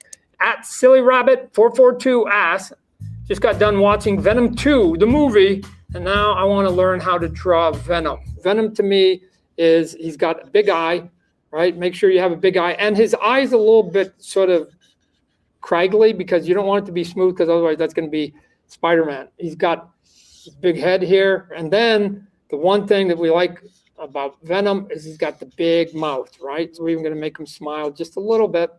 Then make sure when you're drawing teeth that they're all different size and shapes, right? Take a look at the inside of your dog's mouth. And well, Weatherman, you're completely right about that. That's a good choice. SD's Comic-Con hasn't been about comics since 2002. Correct. And yes, Weatherman agrees about comics being a visual art. Bad art and good story won't sell as much as great art and bad story. Just look at Todd McFarlane in the 90s and the rest of his buddies that co-founded Image Comics. There's a reason they called it Image. Yes. Good luck with Venom. Yes. If there are any animals, and don't make them perfect. I hate perfect teeth on monsters. They don't go to dentists. And then the thing that makes him better than Spider-Man is that he's big. As long as you get the big eyes and you get the cool teeth and the tongue in there and you make him big like the Hulk, you can get there pretty quickly. Venom is a complete and utter happy accident. Why?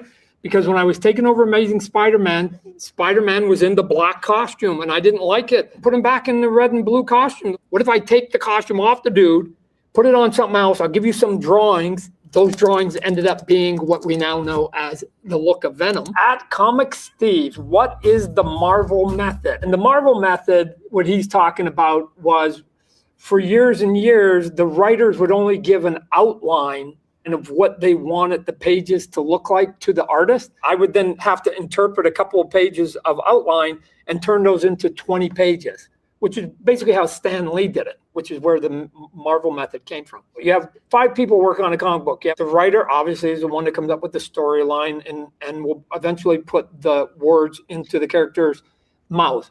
The penciler is the person who, as you can imagine, has a pencil, takes blank paper, and is the one that is responsible for all the drawings. The inker then is the one that applies black ink. The colorist then, as you can imagine, comes in, adds some cool colors, because that in black and white might not be quite as sexy. Then the letterer then takes the script and then comes in and puts all those word balloons and all those captions.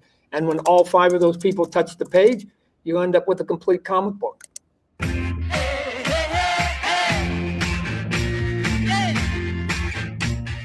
So you want to start a podcast, but you're not sure how. Riverside's got you covered. First, go to riverside.com and open an account. And when you're ready to record, just hit the record button to capture high quality video and audio from, well, anywhere. Even if the only camera that you have is your phone, with Riverside, you'll still look like a pro. And when it comes to editing, it is truly idiot proof. Even with zero. At Systems Emanos asks, how do people write for comics? Is it full-on novel, just keywords and descriptions, or straight up improvisation? Most writers write full scripts. They give you basically how many panels they want on it, and that's basically how many different drawings they want on a page. They give you the dialogue, they give you the captions, and then they give you descriptions of what they want inside each one of those drawings. They're essentially writing and directing. I think you should give way more freedom to the artist. So when I'm writing, I just give descriptive stuff. I'll give you an example. I got 3 pages. You have 2 cops are in their office. They're talking about a case. At the end of that 3-page, I need one of the cops to be mad at his partner. Do I care, personally, whether in those 3 pages, the 2 cops get mad at each other in the first page at the beginning, and then they're mad with each other at the very end? Or if they're actually doing a good thing for 2.5 pages, and then near the end, one of the guys says something about the other guy's mama, and you go, screw you. And then he walks out and he slams the door. Do I care? I do not. Asks, how the do comic book writers keep up with their continuity? Let's define what comic book continuity is. Basically, every time you come out with an issue, you're laying another sort of stone on a pathway, right? And so you can't contradict something that has previously been written unless you give a reason for it. I'll let you in on a little secret. Spawn, he's got a costume, and the costume, it's alive and it moves and it morphs. It wasn't actually alive on issue number 1.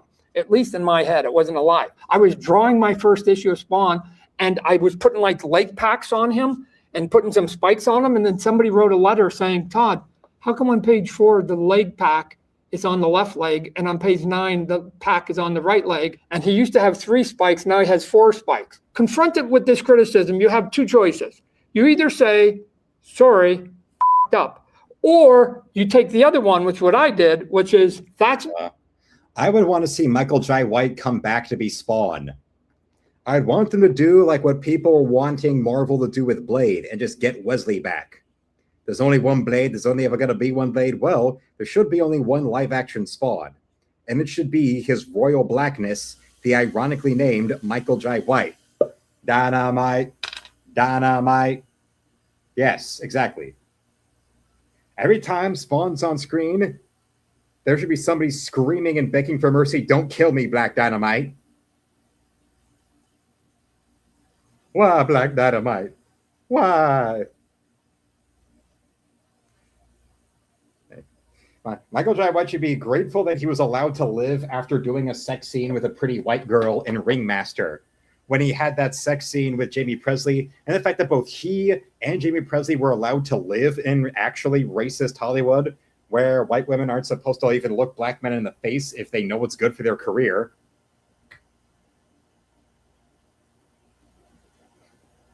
Well, milady, it's funny because it's true.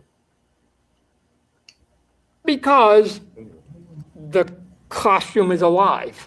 And if anybody ever asks, I go, costumes alive. It's always morphing. It's never the same. Where when you're doing Thor and Spider-Man and Batman, you have to actually nail it from panel to panel. Not all spawny here. At Dukaloops asks, on a scale of 1 to 10, how much would I regret reading Spider-Man Torment? If you go and read Spider-Man Torment, Spider-Man #1 was the biggest selling comic book, still is to this day, for a single creator. Is it my best writing? No. Is it a cool read? I don't know. I think so. Spider-Man Torment, just to give some context, is the first story I ever wrote when I became a writer on Spider-Man. Todd, the artist, who was the penciler and the inker, had been doing this for about 5 or 6, 7 years. I wasn't a writer in those first 6 years. I was starting to do some innovations on Spider-Man. It's literally what sort of made my career over at Marvel Comic Book. When he put the costume on, he was a bug to me. And so I made big eyes. I gave him way more webs on his costume.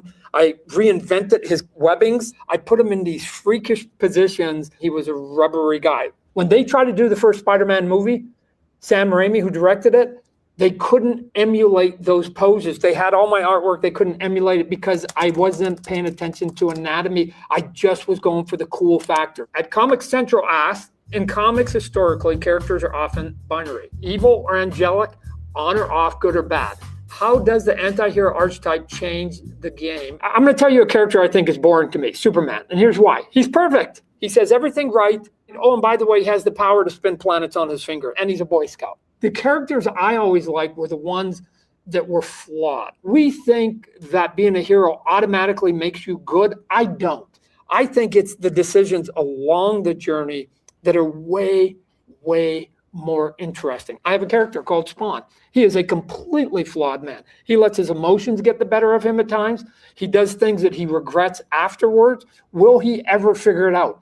I don't know. I hope I never have to write the last issue of my character. At Dylan Jaw 77545989. His question is actually shorter than his name. What gave you the inspiration for Spawn? I was just starting to date my girlfriend, who's now my wife, and I just thought that having a hero come back for love instead of revenge would be a cool idea. I created him when I was 16, put him in my portfolio.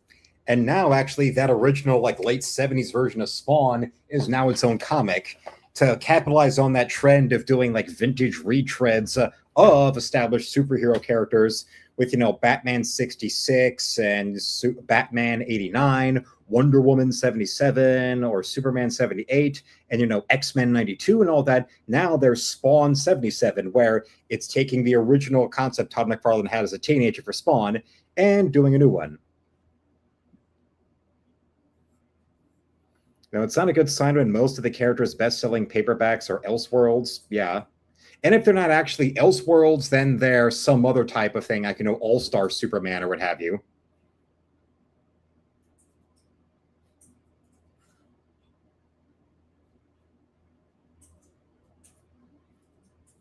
Yes, Weatherman, also, he wants, you know, he may not be his royal blackness, but he's still a strong, powerful, assertive, insurmountable black man. Wesley Snipes, and to see Wesley Snipes come back as Blade would be beautiful. Went to school, ended up getting a job at Marvel, and years later in 1992, when I was almost 30, pulled them out of my portfolio, and the first issue of Spawn came out. I never gave Spawn idea away to either Marvel or DC when I was working for them. I saved them till the proper time. At Slade_left asks, not a big comic guy, why is Batman a fascist? And how did Frank Miller contribute to this? He's not a fascist. That dude's a badass. Go Bruce. I actually get Bruce Wayne. He knows that there are bad people out there and that they basically pick on innocent people that are basically less powerful than them. I'm going to come up with a black costume. I'm going to go scare the shit out of those bad guys. If you like the Batman movies today, you can thank Frank Miller. He did a twist. If you like basically a superhero version of Citizen Vigilante, there you go. So take what Todd McFarlane just said for a guy who's an outspoken leftist who shoehorn basic bitch left-wing political talking points into issues of Spawn, like, you know, KKK, or, you know, guy who goes to church is actually a hypocritical child abuser or whatever. And yet there, what he just said is something that if you apply that towards Muslim illegals force themselves on children and marrying them and all that and cutting off their fucking heads and all that in public, but someone in London gets arrested for being white carrying a flag, oh yeah, you definitely know that is something that's going to lead to him, probably getting, put on a no-fly list into the UK. But then also something where take that and put it in the mouth of, say, Prime Minister of Italy, Giorgia Meloni, who went and immediately deported a Muslim illegal who went onto Italian TV to talk about the virtues of marrying a preteen girl.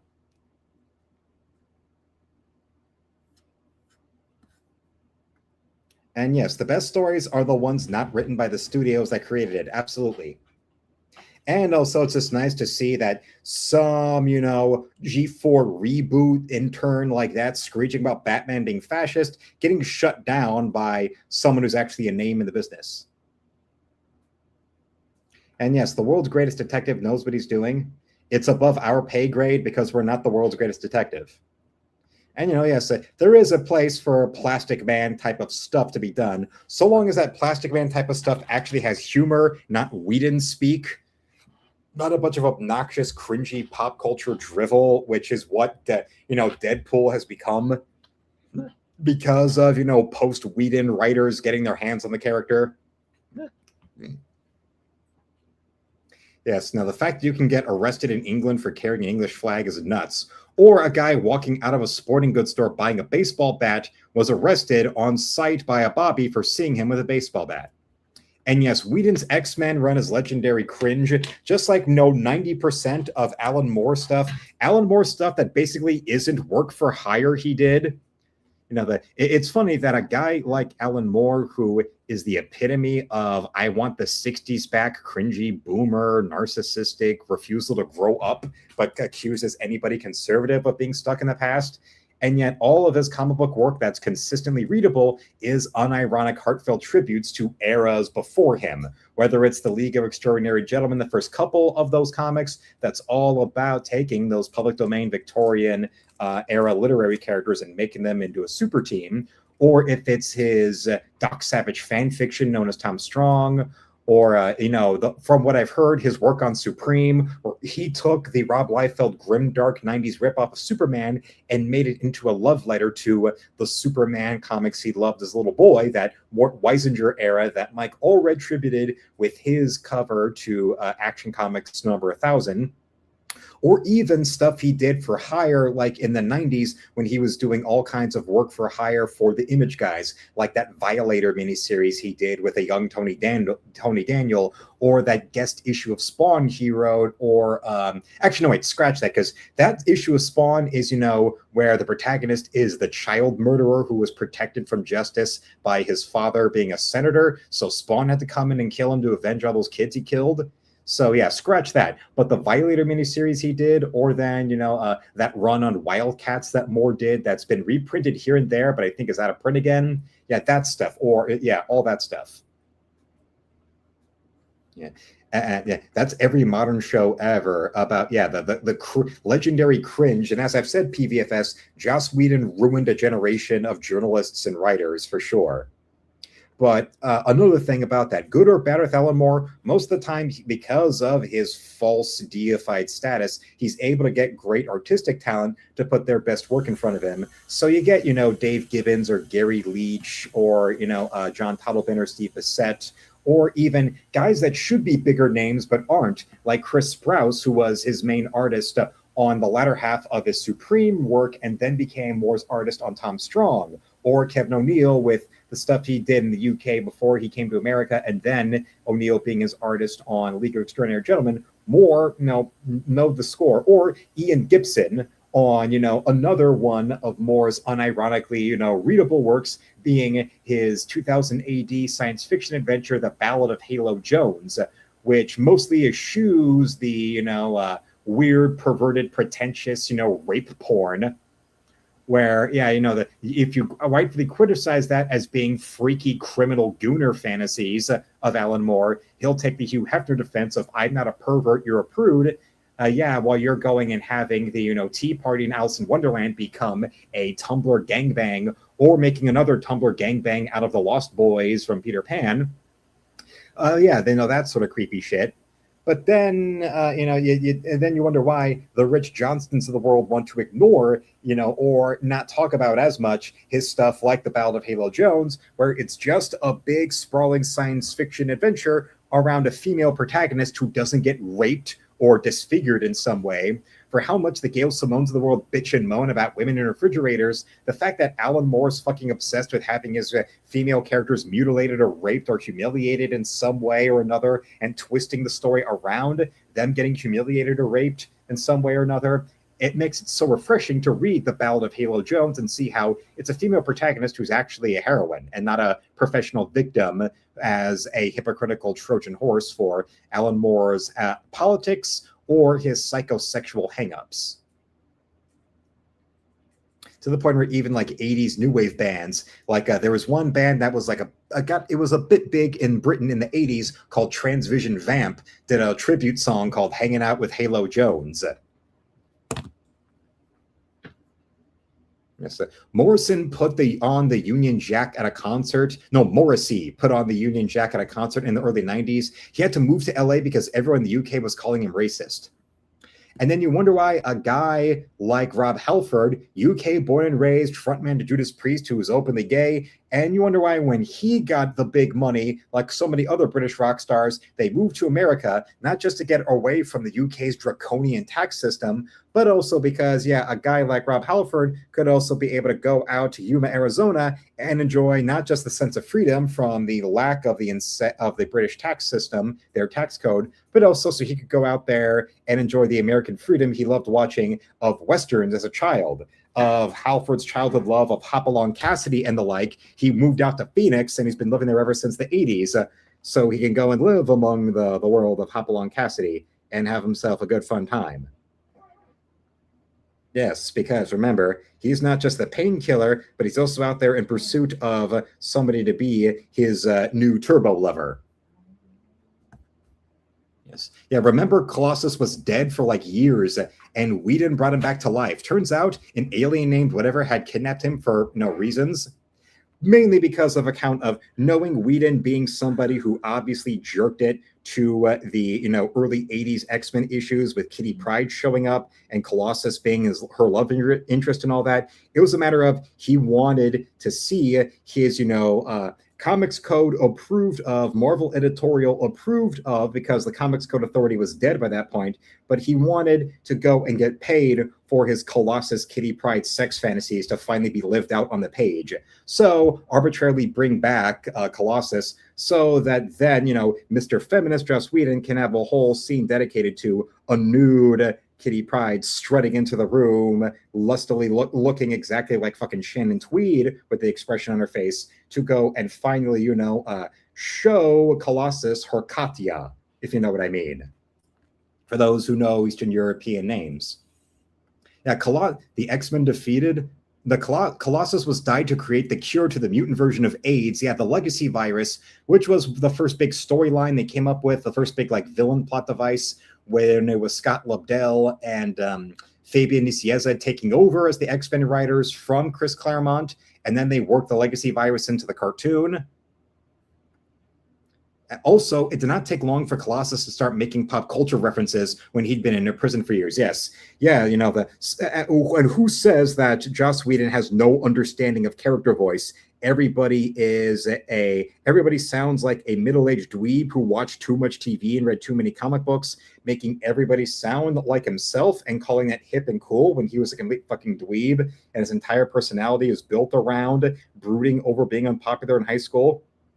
Because yes, the Soviet farm boy Colossus most definitely is going to be the kind of guy that's going to be making pop culture references when he's been, stuck in a prison for years and everybody thought he was dead.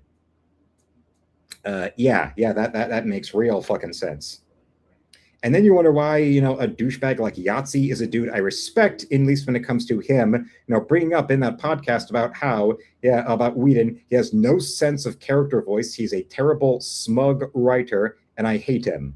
When he brought that up in some podcast appearance, he asked somebody who was a Joss Whedon fan, all right, name your favorite Joss Whedon line. Okay, well, then at least name one that you like. And okay, he brought one up and he said, now, is there a single Joss Whedon character that could say that line and it would sound out of character?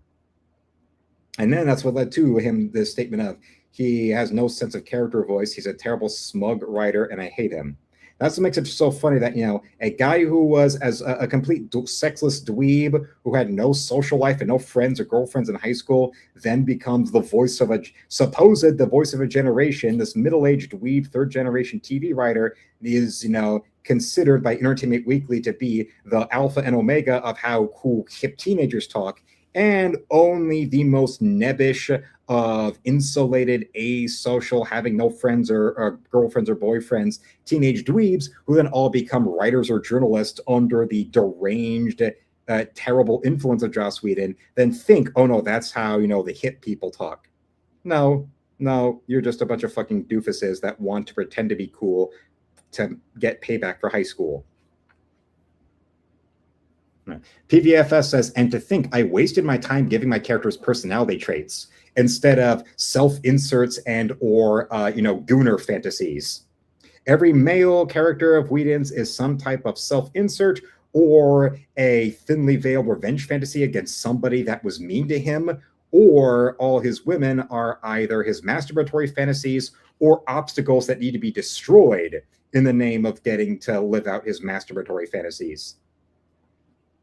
In case you wonder why his idea of feminism is having Scarlett Johansson make her entrance in the Avengers in a tight little dress that looks like it was painted on by Playboy body paint artists. And there she is in this dress tied to a chair with every single shot of her having her cleavage in center frame and having a couple dudes go and grab her to hold her mouth open agape. But then justify it with a chaotically edited, badly choreographed and photographed fight scene where the editing only slows down from the choppy covering up obvious stunt doubles so that we can see the actress's cleavage or ass in center frame. Yes, Xander especially was the most obvious self-insert and one giant goon right there, if you know what Austin means. I mean, to the point where when it comes to the times I actually tried to sit through the show, my biggest memory of that character is one of him having some vision of a possible bad future in some relationship he's having. And the bad future ends with him grabbing a frying pan and screaming, "Shut up," as he's about to use the frying pan to cave a woman's head in. Yeah, that's a great feminist writer right there.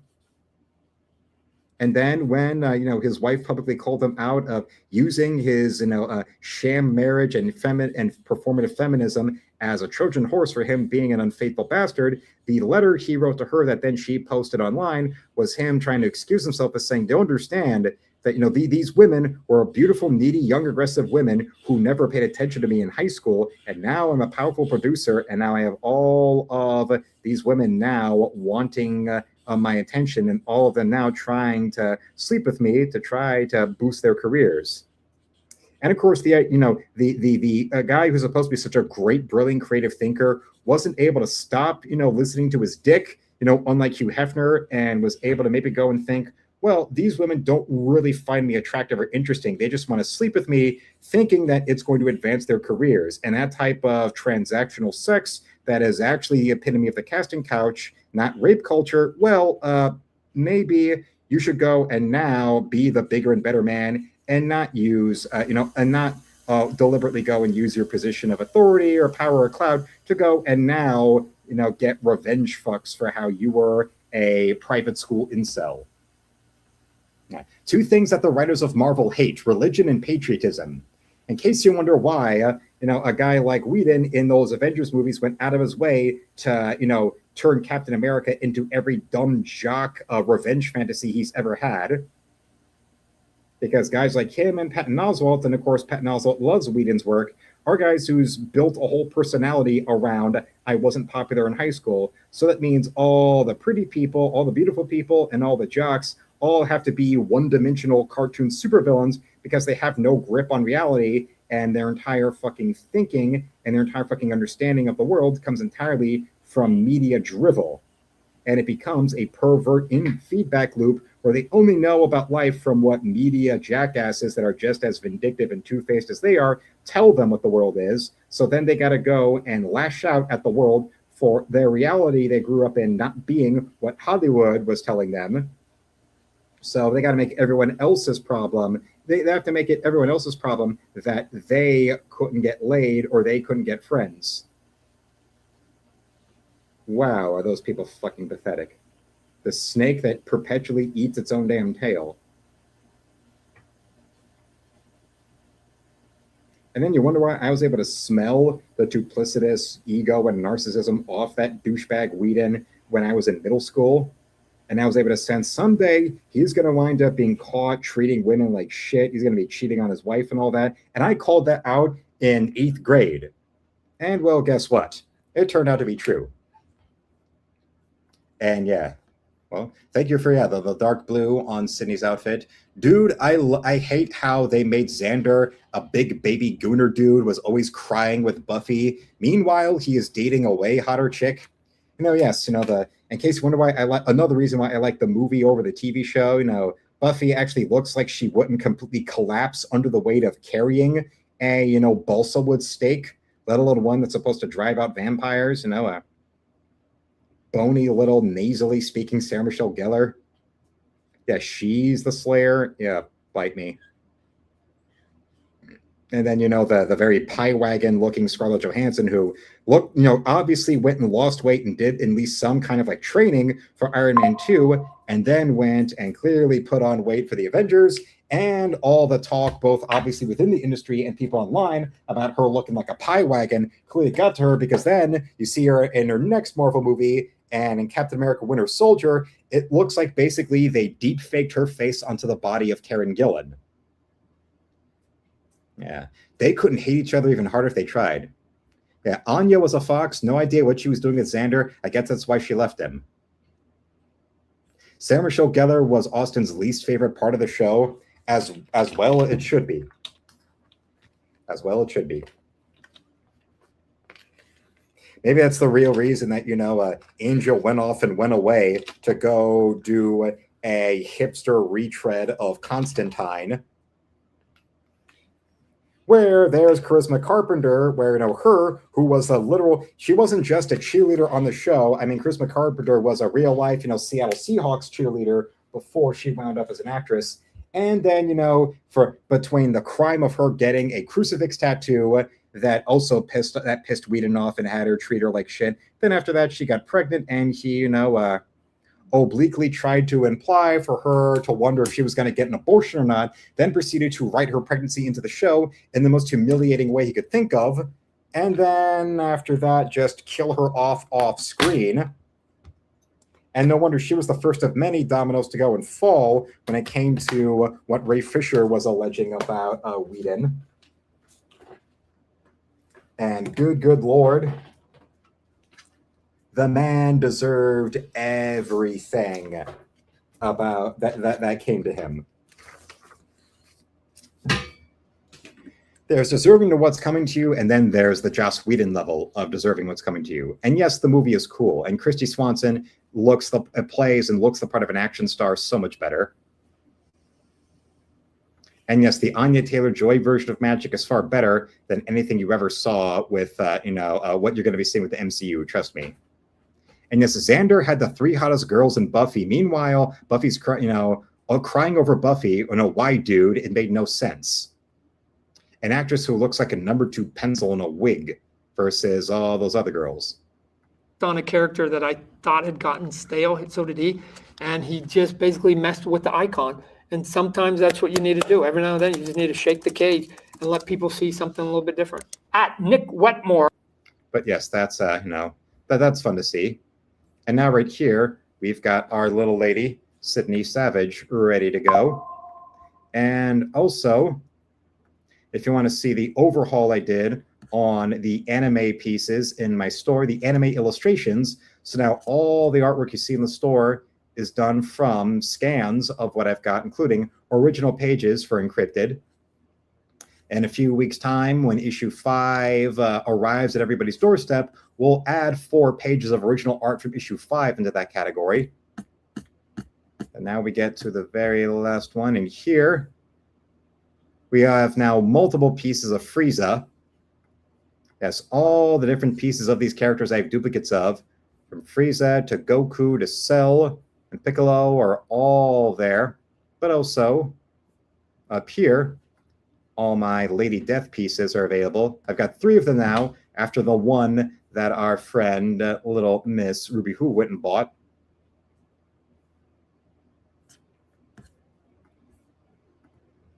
And besides that, we got a little Vampirella right here. 2, 3, 4, 5, 6 Vampirella pieces. And a little Miss Fairchild of Gen 13, 2, 3, 4, 5 right there. And Abby of Danger Girl, 1, 2, 3, 4, 5, 6, and 7. Loving it, loving it.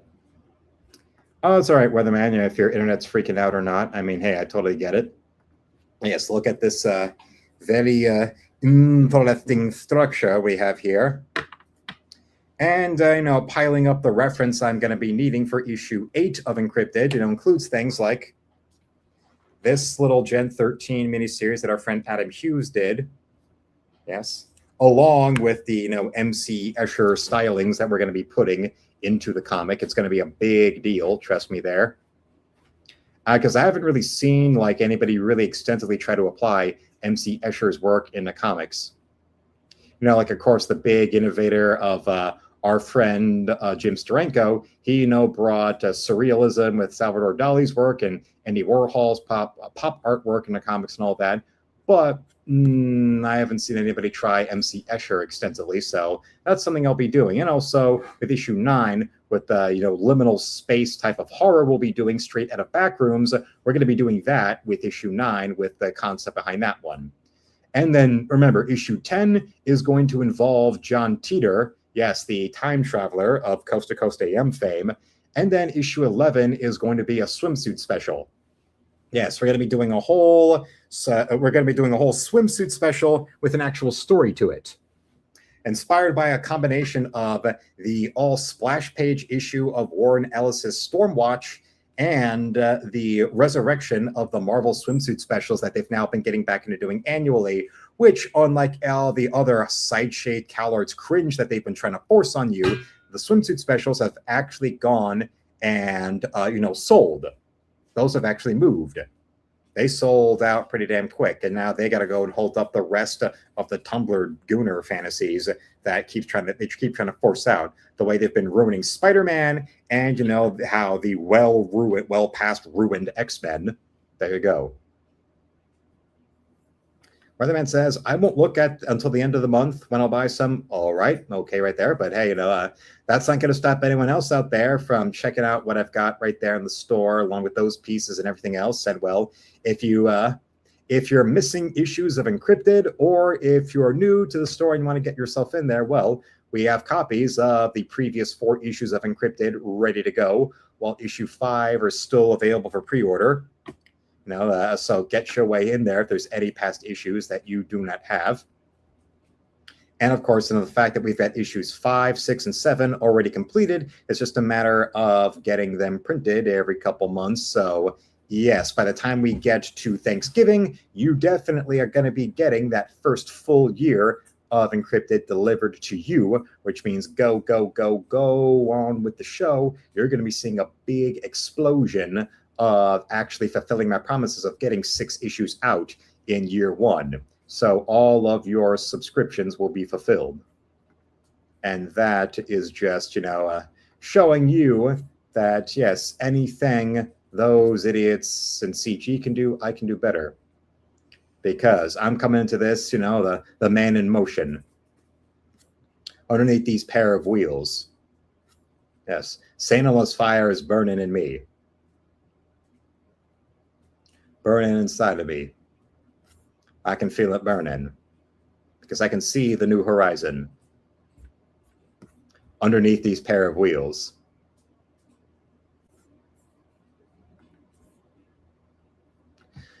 Forever asks, who's your favorite character to draw? I've always gone by the adage from Neil Adams where my favorite character to draw is always the one I'm currently drawing. Because if you do not go and, have your best work in whatever it is you're drawing, well, then if you're going about this professionally, then if you're not, whatever you're currently doing is not your favorite, then you're not living up to that professional standard. So I'm always going to say my favorite character is the one I'm currently drawing. That's and that should always be my answer. If not, then that means I done fucked up. I done fucked up like fiendish Dr. Wu. I might as well just start, having a zest for kung fu treachery, like Dr. Wu, and our struggles against the man. Fiendish Dr. Wu, you done fucked up now. Just like Krieg. Fair enough. Yes. If I was going to get hired to do like illustrations for a theme park, well, then whatever it is I'm going to be doing for that theme park will then be my favorite characters to draw. Same thing with what I'm about to be doing with issue 8 of Encrypted, where my favorite characters to draw have to be those characters in issue 8 of Encrypted. Which I'm still waffling on whether or not to do issue 8 as an entirely silent issue. I'm experimenting of making the whole issue like the opening pages to issue 1 of Nick Fury, Agent of S.H.I.E.L.D., where the first 3 pages are all of Nick Fury penetrating an enemy fortress without even sound captions, let alone dialogue or narration.